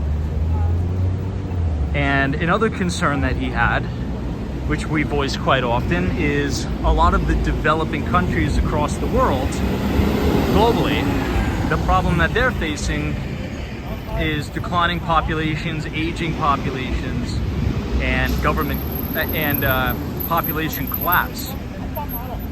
So you're starting to see a few key changes here in some of the big developed nations across the world, and a lot of people aren't liking it. I like to give this example of Japan, which is actually one of the reasons why I've been very bullish Japan, specifically bullish Japanese equities. Obviously, a much weaker yen, a weaker yen in free fall is helping prop up Japanese equities, but Japan is really starting to take a completely new stance on immigration. Pretty much a 180, right? Japan is a very homogenous society. For anybody who's ever been there, you could probably attest to that. Virtually no immigration there in Japan. It's all and again, I'm using general senses. But now Japan is actually encouraging immigration, and they're probably going to open up the country in a major way. Now, there's many people, and there's a movement in Japan to stop this, but whether we can debate the, whatever it is, from a financial standpoint, from an economic growth standpoint, that's actually very, very bullish, right? Because right now, Japan isn't populating enough to sustain their population. The only way that they'll be able to grow their economy is through immigration. And I think you're going to start to see that trend accelerate throughout many developed countries as they reach a point of population decline and outright population collapse. And what you're also seeing, which is quite interesting, is the developing nations in the developing parts of the world, particularly countries in Africa, they have the opposite problem, right? They have no growth, but they have the most prime population, which is a high population of young individuals. I was listening to this talk with Mike Novogratz, who is a former partner at Goldman Sachs. He left Goldman Sachs to join a hedge fund called Fortress Investments. And after Fortress Investments, he started his own firm called Galaxy Digital. And he was saying that if countries in Africa could really just get their governance sorted out, that could potentially be, many countries in Africa could see massive economic growth and prosperity. The problem is the governance, and the governments of those individual countries are very, very corrupt. But their populations are ripe for growth because they have a lot of young people, a lot of teens, a lot of young adults. In Japan, you have the opposite situation. You have a large portion of the population that's going to be elderly. Anyway, what do you guys think about that? Zozo Bob says Western nations, as they reach top development, have falling birth rates. Indeed. TK Porsche says US debt to GDP now 122%. Not sustainable. Agreed. Interest expenses eating up far too much of the federal budget. Absolutely. Agreed. TK Porsche. Yeah, and this comes at a time, and you would think that our government, that's supposed to be acting in our best interest, would realize that, hey, look, we just had a massive inflationary boom in the United States. And I don't mean boom in a good way, right? We had inflation reach 9.1% in June of 2022. Now, inflation's come back some, right? From June of 2022 to June of 2023, CPI, the headline number, or inflation, went from 9.1% to 3% even. Now, the problem is, since June of 2023 until now, we've made zero progress on inflation. We've been chopping around from 3.1%, 3.2%, 3.4%, back down to 3.3% at the latest CPI reading, which was last week for the May 2024 headline CPI number. Now, the reason why I bring that up is because the Federal Reserve needed to act very swiftly and decisively to raise interest rates from zero, raise them about 500 basis points. The current Fed funds rate is in a target range of 5.25% to 5.5%. So with interest rates being at the highest levels that they've been in a decade, right, as we've kind of exited this phase of ZIRP, which stands for zero interest rate policy, you would think that our federal government would say, okay, the cheap money era is gone. We are going to need to be a little bit more fiscally responsible and stop swiping the credit card because, as TK Porsche said, it's now costing us that much more just to service our debt. So debt servicing in the United States has exploded, right? The percentage of revenue, the percentage of tax dollars that we just spend on servicing the interest has absolutely exploded. And I think I read a statistic that every single 100 days, right? Every 100 days in the United States, we tack on another $1 trillion to our national debt. I'll say that again. Every 100 days that goes by is another $1 trillion added to our debt. So what is wrong with these people? Are they just sociopathic? What is going on? Why does our government, and both sides of the aisle, by the way, I'm not singling out the Democrats and I'm not singling out the Republicans, it's both. They're continuing to spend money when interest rates are at the highest levels they've been since before ZIRP. Quite strange, quite strange. You could also make the argument that the reason why U.S. equity prices have returned as well as they have is because we've had a double whammy in stimulus. We've had fiscal stimulus and we've had monetary stimulus. Government spending drives a lot of GDP growth in America. Hey, Western Mass Dave, what's going on? Thanks for joining. You're just in time, Dave. We've finally made it to the Intrepid. We're gonna check out the retired aircraft carrier that's located right here in New York City. We'll just try not to get hit by this car. The lights here, you see? Hey, even her husband was like, hey, he has the walk sign. So not only are our congressmen and women sociopaths, we have some drivers in New York.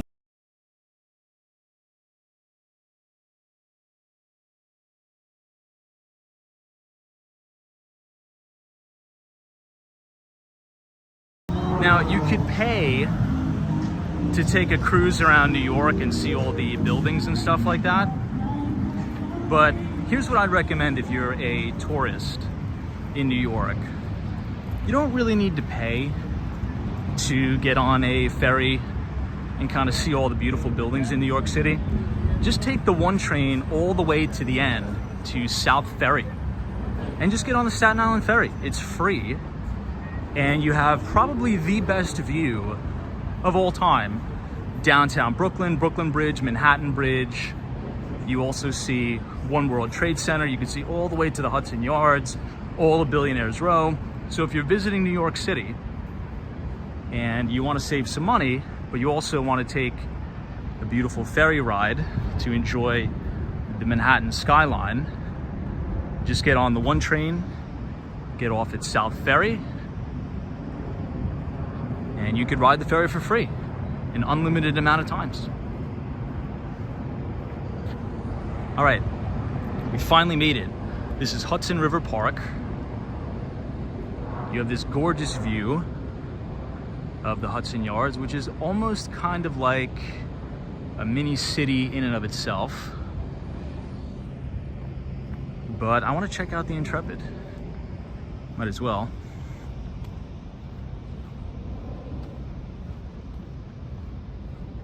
Yeah, that's true. Arias' Staten Island is also great to see the Statue of Liberty.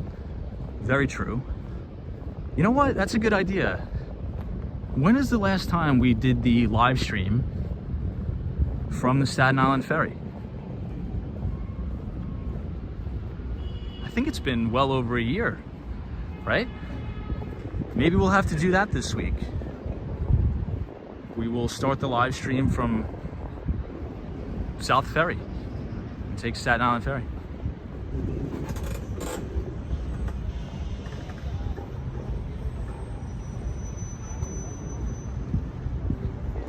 Now, in the distance, we see New Jersey.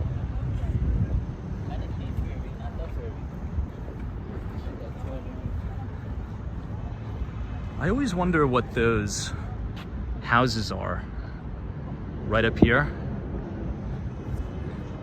I think some of them are single family homes. Could you imagine the view of the New York City skyline you see?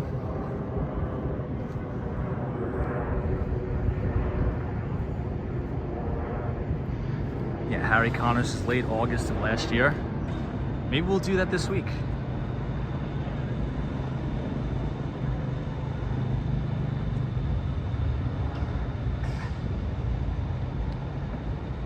What do you guys think of the view?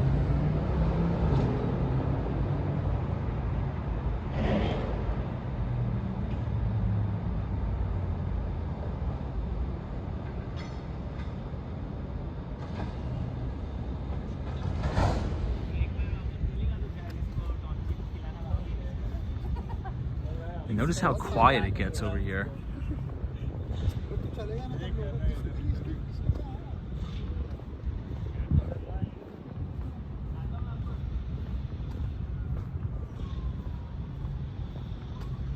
Hey, what's up, Sally? Good to see you. Billy Johnson, welcome.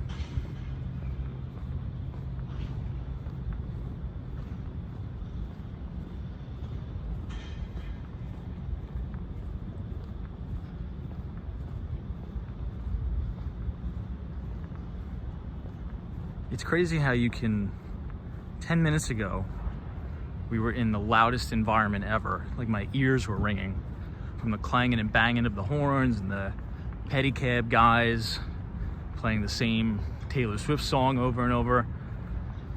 And then you can come here and it's really peaceful.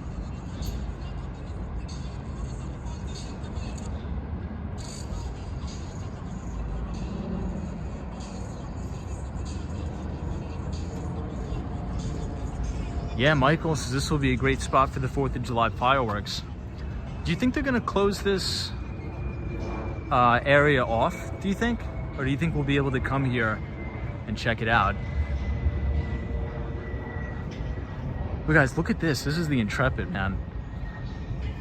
Look at how awesome that looks.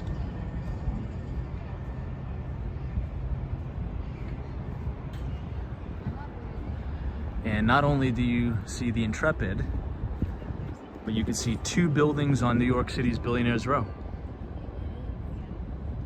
You could see 432 Park Avenue, and you could see 53 West 53rd Street. Hey, Mark Summers is here. What's up, Mark? This is Hey Tom. We've recently watched some of your old videos you posted. And I have to say, you have some nice skateboarding skills. That's so funny. You know what I've noticed, I guess YouTube now, for whatever reason, some of my very, very old skateboarding videos around New York City have been getting picked up by the algorithm. It's so funny. But yeah, there was a time where we would, you know, do this broadcast, talk about the financial markets, and cruise around on a skateboard. Those days are long gone, but that was when there was a lot less traffic. But yeah, those were the days, man. Thanks for watching. I think I posted some standalone 4K skateboarding videos too.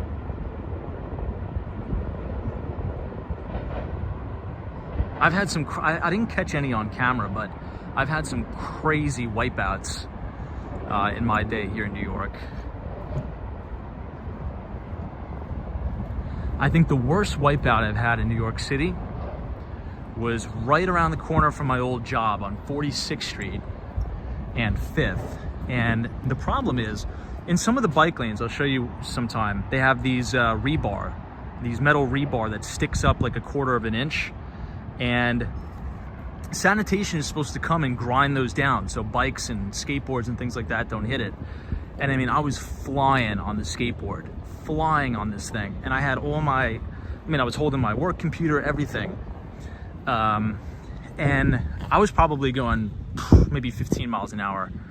And I hit, in the bus lane, I hit that little piece of metal rebar that's sticking up, or that iron rebar, whatever it is. And I just go flying, and I blew my whole side open. And from that moment, I was like, ugh, I think I'm gonna be done with this. So, yeah, but that's a thing to be careful for. Sometimes they forget to grind those, you know, iron, whatever they are, steel rebar pieces down so it's flush with the concrete. And if you hit one of those things, it's over, man. It's over. I did. New England Crypto says, did you see Gordon Ramsay got hit by a vehicle when he was on his bike? Yeah, and he's like, always wear a helmet. It's true.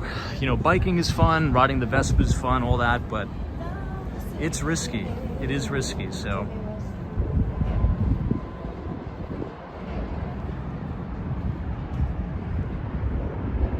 Now, how cool is this view of Billionaires Row?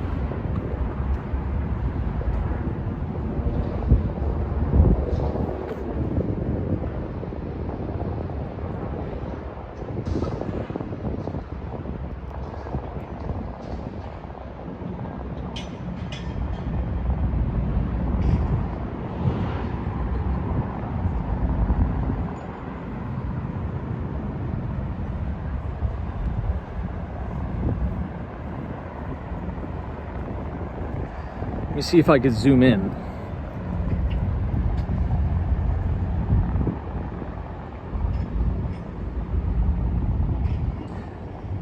Yeah, so from left to right, the one with the gold top is 220 Central Park South. The tallest one is Central Park Tower. Then you can see the little top of the nose cone of 157 right here. And then the skinny one right next to it is Steinway. And this guy right here is 432 Park Avenue. So we've pretty much seen Billionaires Row from every possible angle in the city. All right, let's go ahead and head down to the Hudson Yards. You can actually see some of the fighter jets on top of the Intrepid too.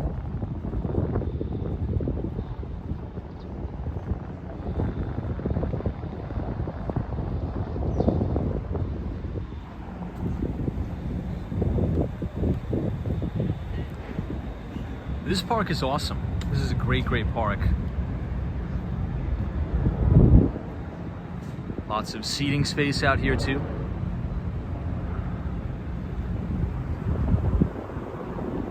This is a cool shot of those two people right there.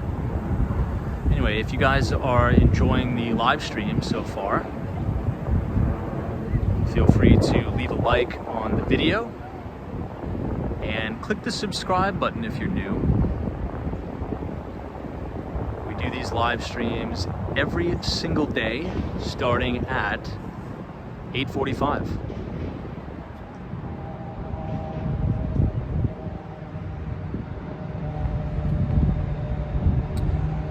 As the week progresses, we're also going to get home sales data. Now, 2023 was the lowest transaction year since the financial crisis for homes sold. But we've been experiencing an interesting dichotomy in the housing market because, generally speaking, okay, now I know real estate is very, very niche to submarkets, but generally speaking, prices haven't come down all that much. Now, they've come down some, but not as much as many would have expected. But the cost of money has pretty much tripled. The average 30-year fixed rate mortgage in America is roughly 7%. If you have some money to move around, you know, sometimes banks will run promotions that if you move $1 million over, you know, they'll take off a basis point from your interest rate. But an interesting thing that we've seen is the cost of capital, or the cost of money, skyrocket, right? Federal Reserve raised interest rates 500 basis points. But the valuation of property hasn't gone down as much as expected. So the same home, like if you were pricing a deal, right? If you were modeling a deal, if your budget was $500,000 in 2021, let's say, when the average 30-year fixed rate mortgage was 3%, and you have the same budget today, but interest rates are 7%, well, your monthly payment is going to be significantly more, and that's going to price you out of the market. So for many people right now, if you run the numbers, it's probably more beneficial for you to be a renter in this market. And that's coming from somebody who sells property. Because you really need a catalyst. The problem is, I really do believe the Federal Reserve kind of cooked this market too much over the last decade. And I wrote an article about this and I published it on our Substack. And I believe the Fed left interest rates too low for too long. It was about a decade that we had ZIRP, zero interest rate policy, when there was so much cheap money floating around, which allowed so much debt acquisition because it was manageable. And people acquired tons and tons of assets. But the problem is, we'll try to navigate around this dumpster. The problem is, who had access to this liquidity? Who generally in America had access to all this cheap money? Well, it's not the lower third of Americans. It's not even the middle class. It's the top 10% of Americans have access to all this cheap debt. So you have a situation now where most people who own a home today in America are sitting on very, very low interest rates and very, very low monthly payments. So you're not having the traditional supply-demand mechanics kick in. You're not having people sell their homes to kind of cash in and satiate some of that buying demand. People are saying, you know what, I'll stay put where I am, because even if I sell my house, I'm just gonna have to go out into this tight market, and I don't want to take on debt because my rate on my 30-year fixed is 2.5% or 3%. So sellers aren't selling generally because they don't have to. So we have a little bit of a inventory problem. I think the vast majority of the inventory is going to come from new development.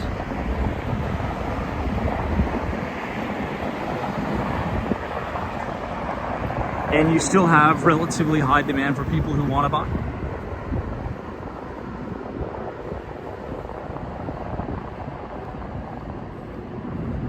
All right, we are going to go to 34th Street and then we're going to make a left.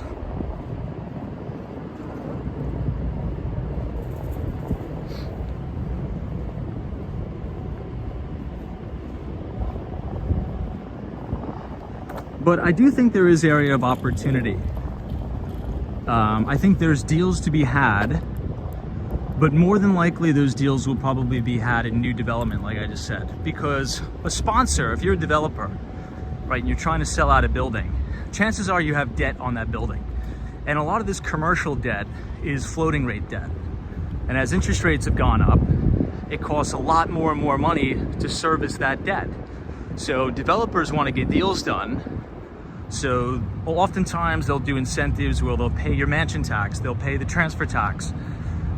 They're willing to negotiate on list price a little bit more. But for a resale, you really don't have a company, you don't have firepower to back you up to kind of do a lot of the creative things that new developers can. So here's a little trick, not a trick, but a tip for all those maybe who are looking to buy something in a big city or just a new development in general. If you see something that you like, do some due diligence on who built the building. Look who is the developer, who holds the debt, yada, yada, yada, on and on and on. Then, go check the other projects that the developer is on and see how sales are going. And this will kind of give you a feel before you make an offer of how negotiable these developers or sponsors are. Because if I'm a developer and I have 4 projects going on in New York City and one of them's almost 100% sold and the other 3 are 80% sold, well, I probably don't need to have a lot of wiggle room on the price because my stuff is selling quite well. But if you see a developer that's on 4 other projects and they're 40% sold, 50% sold, well, then you know in your back pocket, you're like, okay, this guy's got to move his product. So I'm going to come in there and negotiate like a freaking animal and hammer this guy, right? So, or girl. So kind of, if you're looking at a building, know the developer, know the other buildings that they're running sales on, and check the percentage sold. And that will kind of give you a sense of how motivated they are or they aren't to let some of this stuff rip. And you'd be surprised, you can get some pretty good deals. And in your offer, throw in everything. I want 24 months of common charges. I want you to pay the mansion tax. I want you to pay the transfer tax. As much stuff as you can. So that's kind of a or a tip that I use, know every single building on the market that development company is developing and check the percentage sold.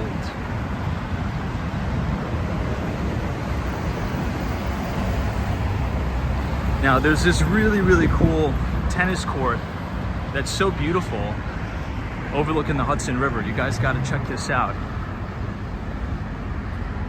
And you know what? The Hudson River is very, very still tonight. It's almost like glass, isn't it? Look at that.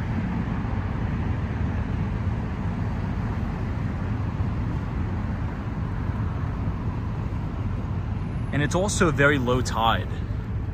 I'm not sure if you guys can see this, but this is the riverbed. This is all sand. It's really low tide right now. You can see all the driftwood, all the rocks.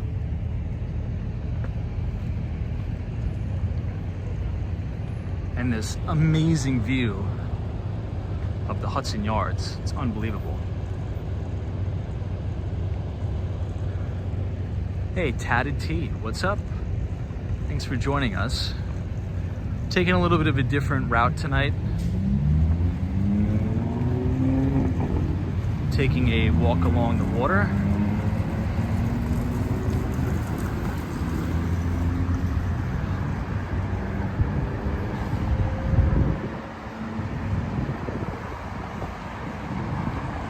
It's crazy to think that during Hurricane Sandy, where we're standing right now, it was like waist deep of water.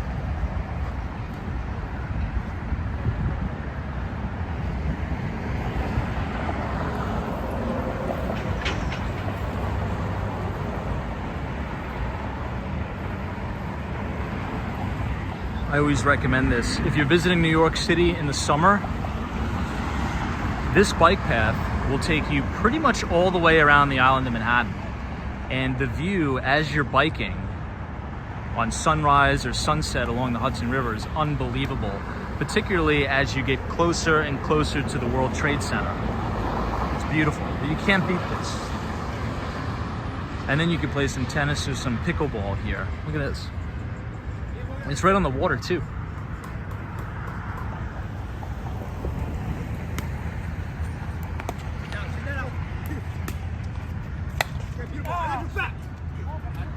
Nice. You know, this has been such a popular game now, this pickleball. Anybody here in the chat play this game? In New York City and Miami, they're obsessed with this.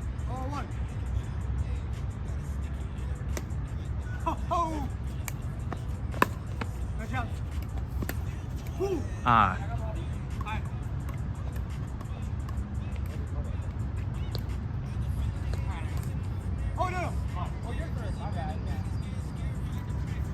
Looks like a good workout. Darius in Tempe, it's very popular.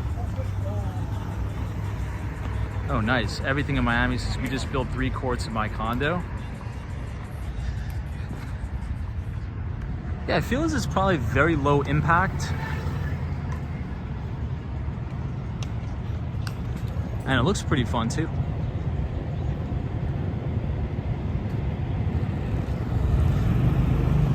Okay, let's cross by the Hudson Yards. You see the megabus right here.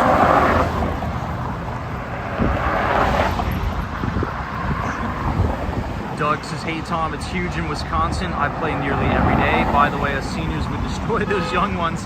Ha! I bet. Yeah, I mean, this thing, really took the country by storm. Everybody plays it. Now, as we get closer to Penn Station, I think I showed you guys this before, but right outside of the new Long Island Railroad Terminal, they built these indoor pickleball and paddleball courts.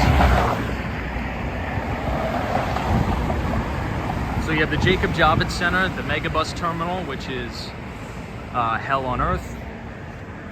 I'll never take the Megabus again. Now, in front of us, if you look really, really closely, you can see the vessel as well as the shed, which is a building that the facade essentially can retract. Oop, we'll wait for the light.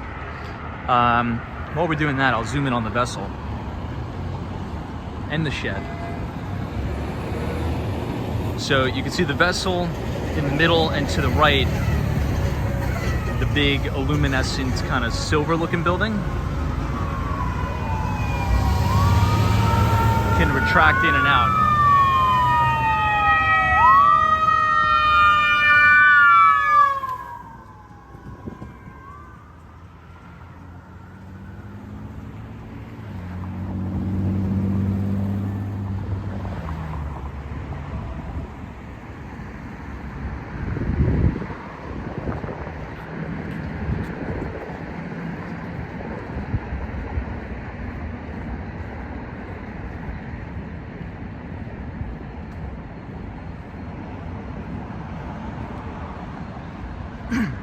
Now this building is the Equinox Hotel.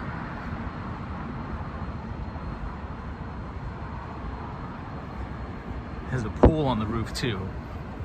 We talked a little bit about BlackRock tonight with the CEO Larry Fink about population collapse in developed nations. BlackRock just moved to Hudson Yards. 55 Hudson Yards, I believe, which we'll check out here in a moment.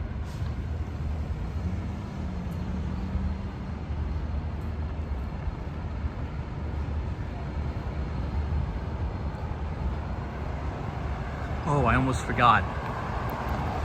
We're gonna have to extend the duration of the live stream tonight because I gotta take you to the Empire State Building.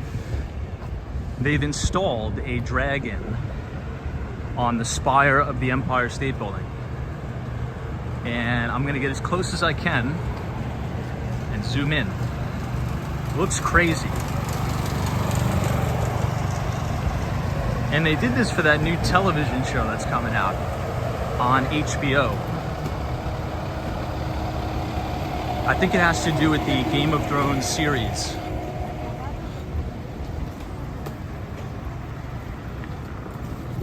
Oof.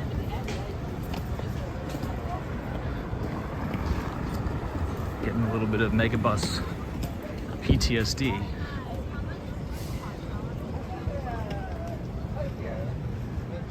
Is that right? Everything in Miami, it's 1,500 pounds. I believe it. It looks, you can kind of see it a little bit from here.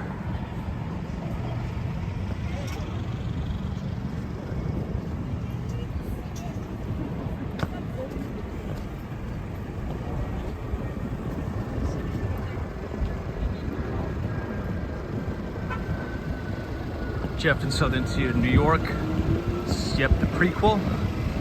Everything in Miami says it took 12 hours to install.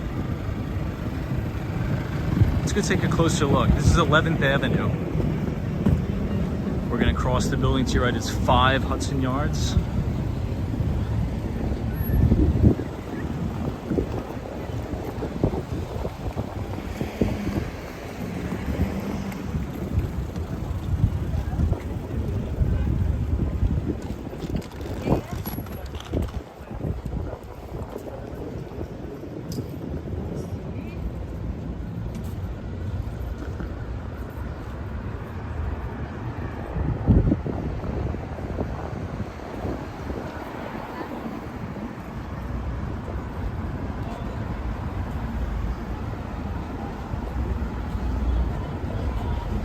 All right, 55 Hudson Yards.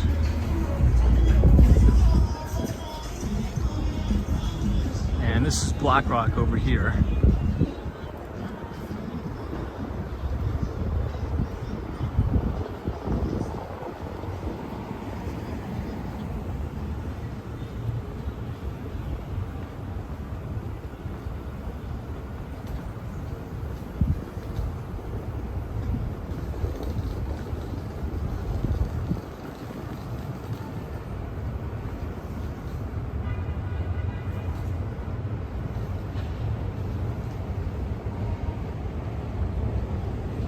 This is the brand new Hudson Yards terminal. So they had extended the 7 train to come all the way to the Hudson Yards. which is much needed because there's tons of offices here now. Look at how beautiful the lobby is. Isn't that the most just beautiful looking lobby ever?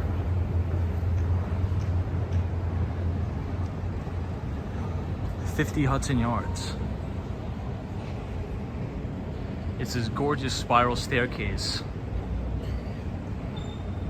I always say this, but I remember that time in the winter, we just so happened to be streaming and we ran into the architect who designed the interior of this lobby. Everything in Miami, the 7 train goes to Grand Central, yeah. Yep, goes to Grand Central, and the last stop on the 7 train is Flushing, Queens. Flushing Main Street, to be exact. What do you guys think? Hudson Yards. This is the Equinox Hotel right here.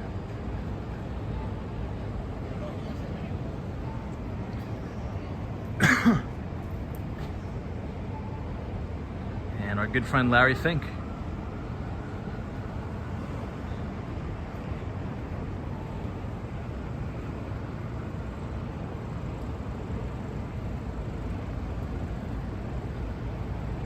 Let's check out the vessel, might as well.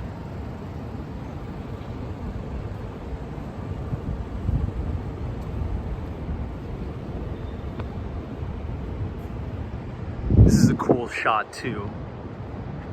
That green building all the way in the distance, it's the Empire State Building. That'll be the last stop on this walking expedition tonight.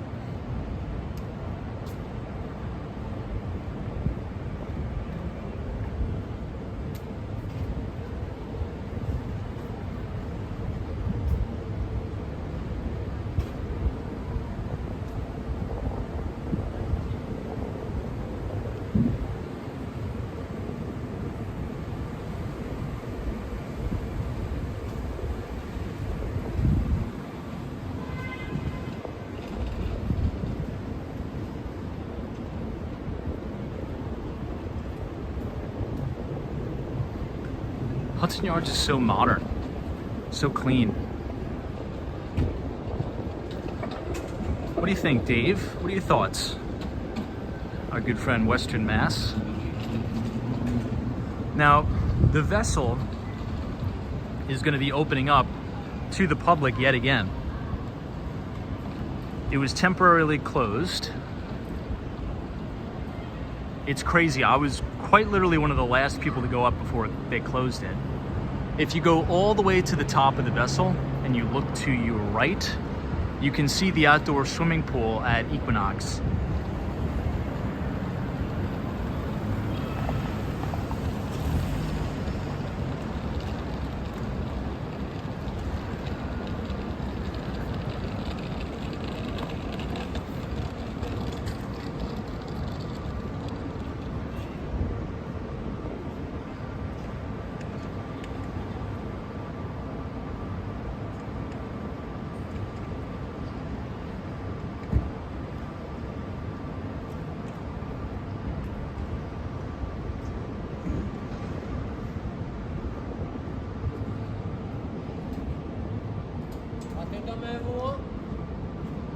What a difference from today.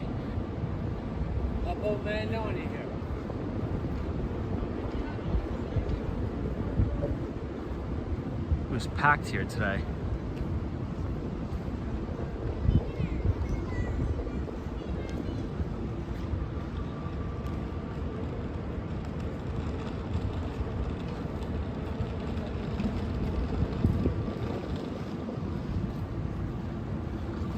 This is a big viewing screen. Remember when we were here watching the US Open? Who remembers that?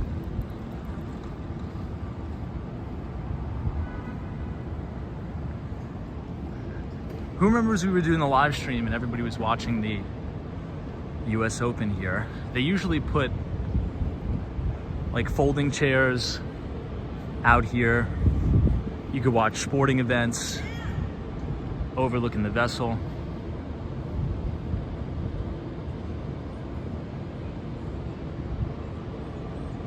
I love it. I think it's great.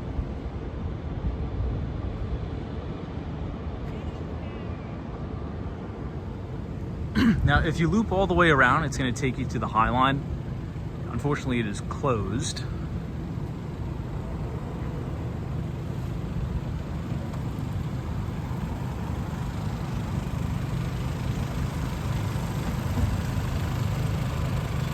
Hey, Storm Rider, what's up? Good to see you. If you look in the distance, you can see all those train cars. That's the Long Island Railroad. This is the West Side Yard. So if you ever take the LIRR and you pull into Penn Station, you'll always hear the conductor saying, "Last stop, Pennsylvania Station, all passengers must exit." This train will be going to the Yard facilities. This is the Yard facilities here, which is why this is called the Hudson Yards. Everything we're standing on now used to be just this and a bunch of like auto body shops. You can believe that. Isn't that kind of crazy? And then we've turned it into this crazy metropolis.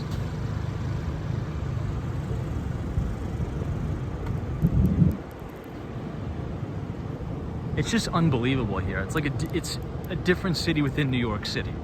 It's awesome.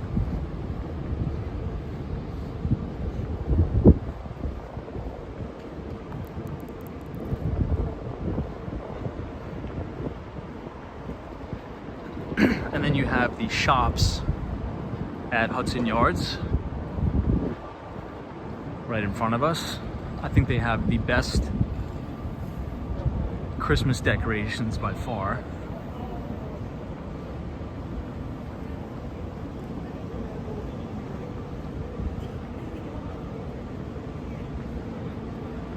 And if you're wondering where the Edge observation deck is, it's right here in this building.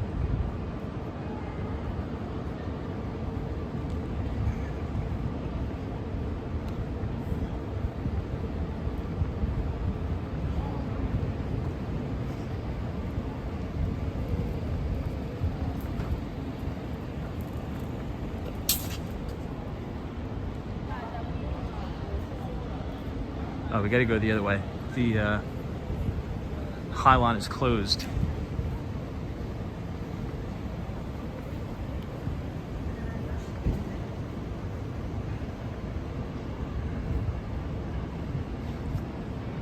Right side up says, do people really shop at these places?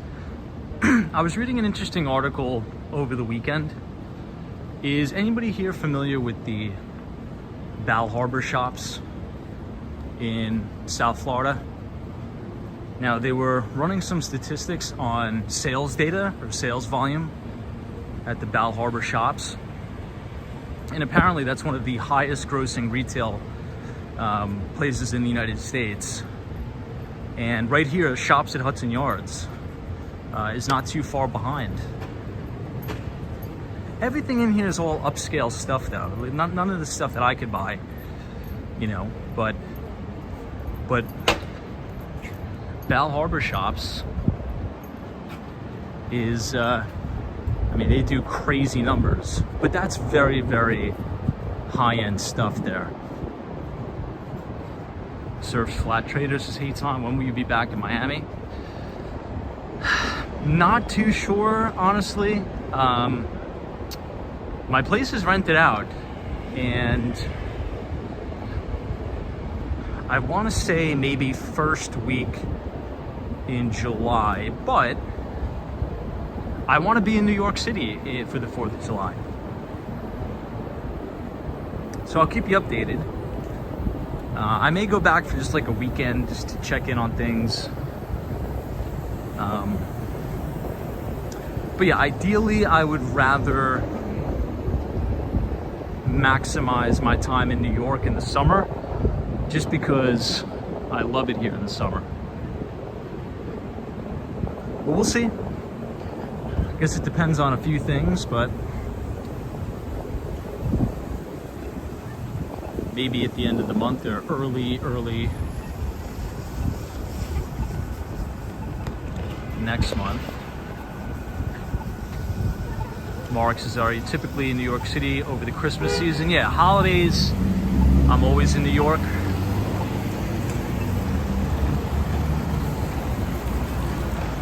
After the holidays, I try to spend as much time as possible in Miami. After New Year's, this place gets pretty desolate, pretty cold, and pretty dark. And I'd much rather be, you know, Sunny Isles Beach, Brickell, something like that, hanging out where the weather's nice. But yeah, I mean, New York City's quite awesome during the holidays too, as you guys know from our live streams over the holidays.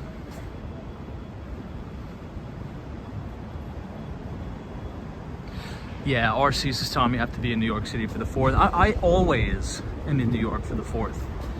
I'm excited this year because apparently the fireworks are going to be back on the west side. So who knows, maybe we'll get exactly what we want and we could get some footage of the fireworks. Faith, what's going on? Just can't wait for Christmas. I could wait a little bit. I definitely could wait. Love Christmas, but I think I could wait a little bit.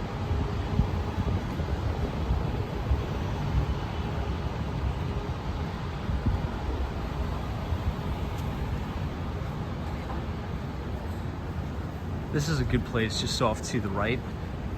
Like this little hole in the wall coffee shop. It's called Black Fox Coffee. Really good spot.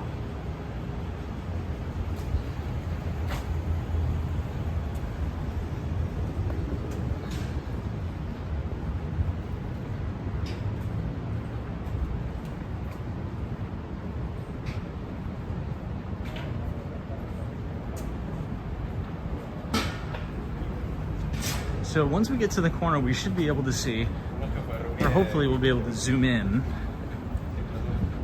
on the dragon that is right at the top of the Empire State Building.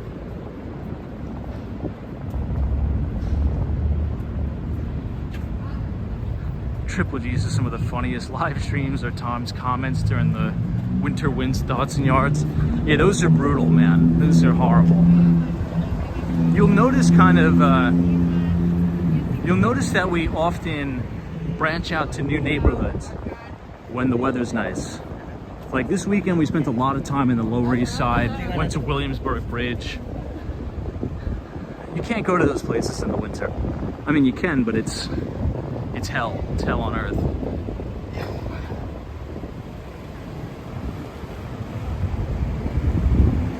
I don't think you can see it too good from this angle. This is B&H. But if you guys have enjoyed the live stream tonight, feel free to leave a like on the video and click the subscribe button if you're new. This is going to be a shortened trading week on Wall Street. Obviously Wednesday, the market will be closed for Juneteenth. And then this Thursday, check your email because I'm going to be sending everybody the Behind the Street newsletter, which is our free equity research piece that I email out every other Thursday, right as the market is closing.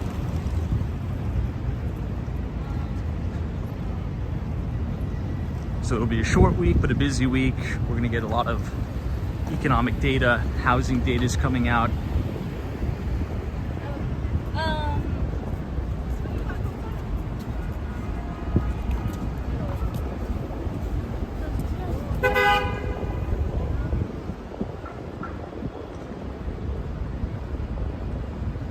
This is one of my favorite shots of all time in the city. Moynihan Train Hall to your right, a little bit of Madison Square Garden, and then the iconic Empire State Building.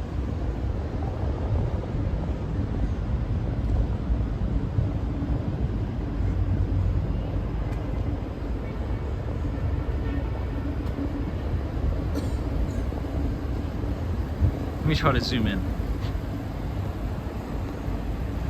Oops. You guys see the dragon at the top?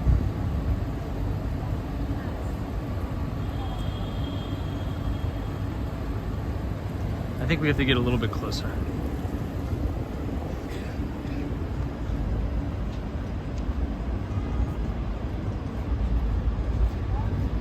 we got to go from the north side.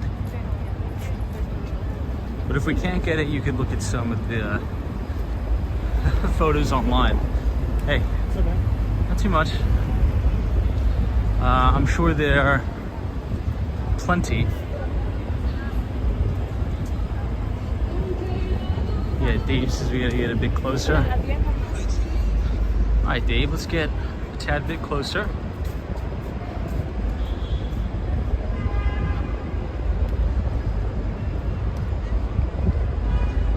I think I'm gonna take one day off this week, guys.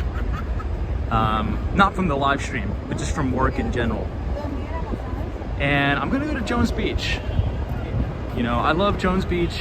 I wanna at least take one day and head out east. You know, maybe get up early, go to my favorite bagel place, and go to Jones Beach. I think that's what I'm gonna do this week. So I'll try to allocate one day for that. Maybe it'll be Wednesday. Maybe I'll do that on Juneteenth, since the market will be closed. Wow, looks like a big concert's getting out. Wow, look at all the people. I wonder what's getting out. There's no more sports games.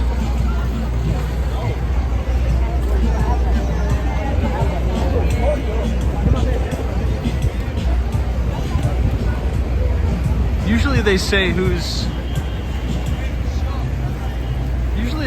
at the garden up here.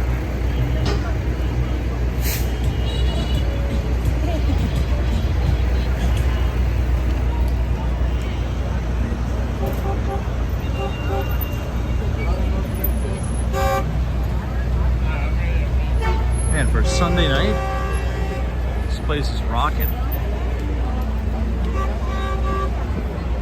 Everybody's dressed in soccer jerseys.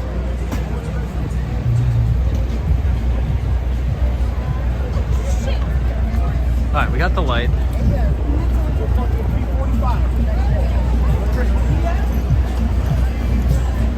We're probably gonna start buffering. If we do, I'll see you guys tomorrow.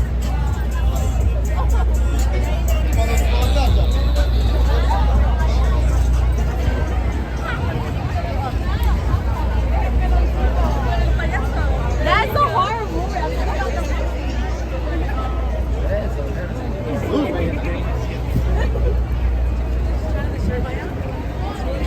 Looks like St. Patrick's Day. Oops, sorry.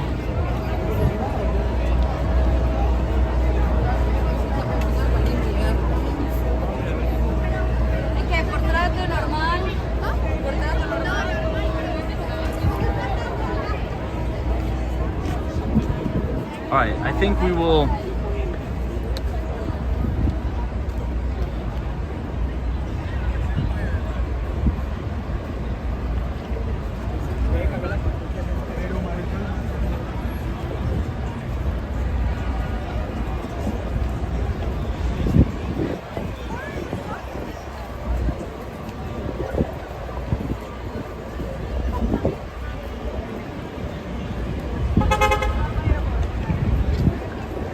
All right, everyone. I think we'll just blow the stream out here. It's getting late and it's getting a little bit crowded. So thank you all for joining. Appreciate it. Happy Father's Day. God bless all of you and God bless the US of A. Let's have a productive week. And we'll see you guys tomorrow. So Adam, Luke, appreciate it. Daria, thank you. Mark Summers. Western Mass Dave. Kimberly, RC, Colton Manning, Sabrina Fair. All right, let me zoom in on this thing and let's kill this stream here.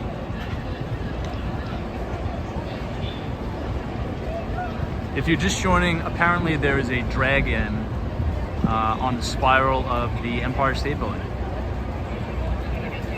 Take care, everybody. Always a bull market somewhere. You just need to know where to look. Let's make some money next week. Take care.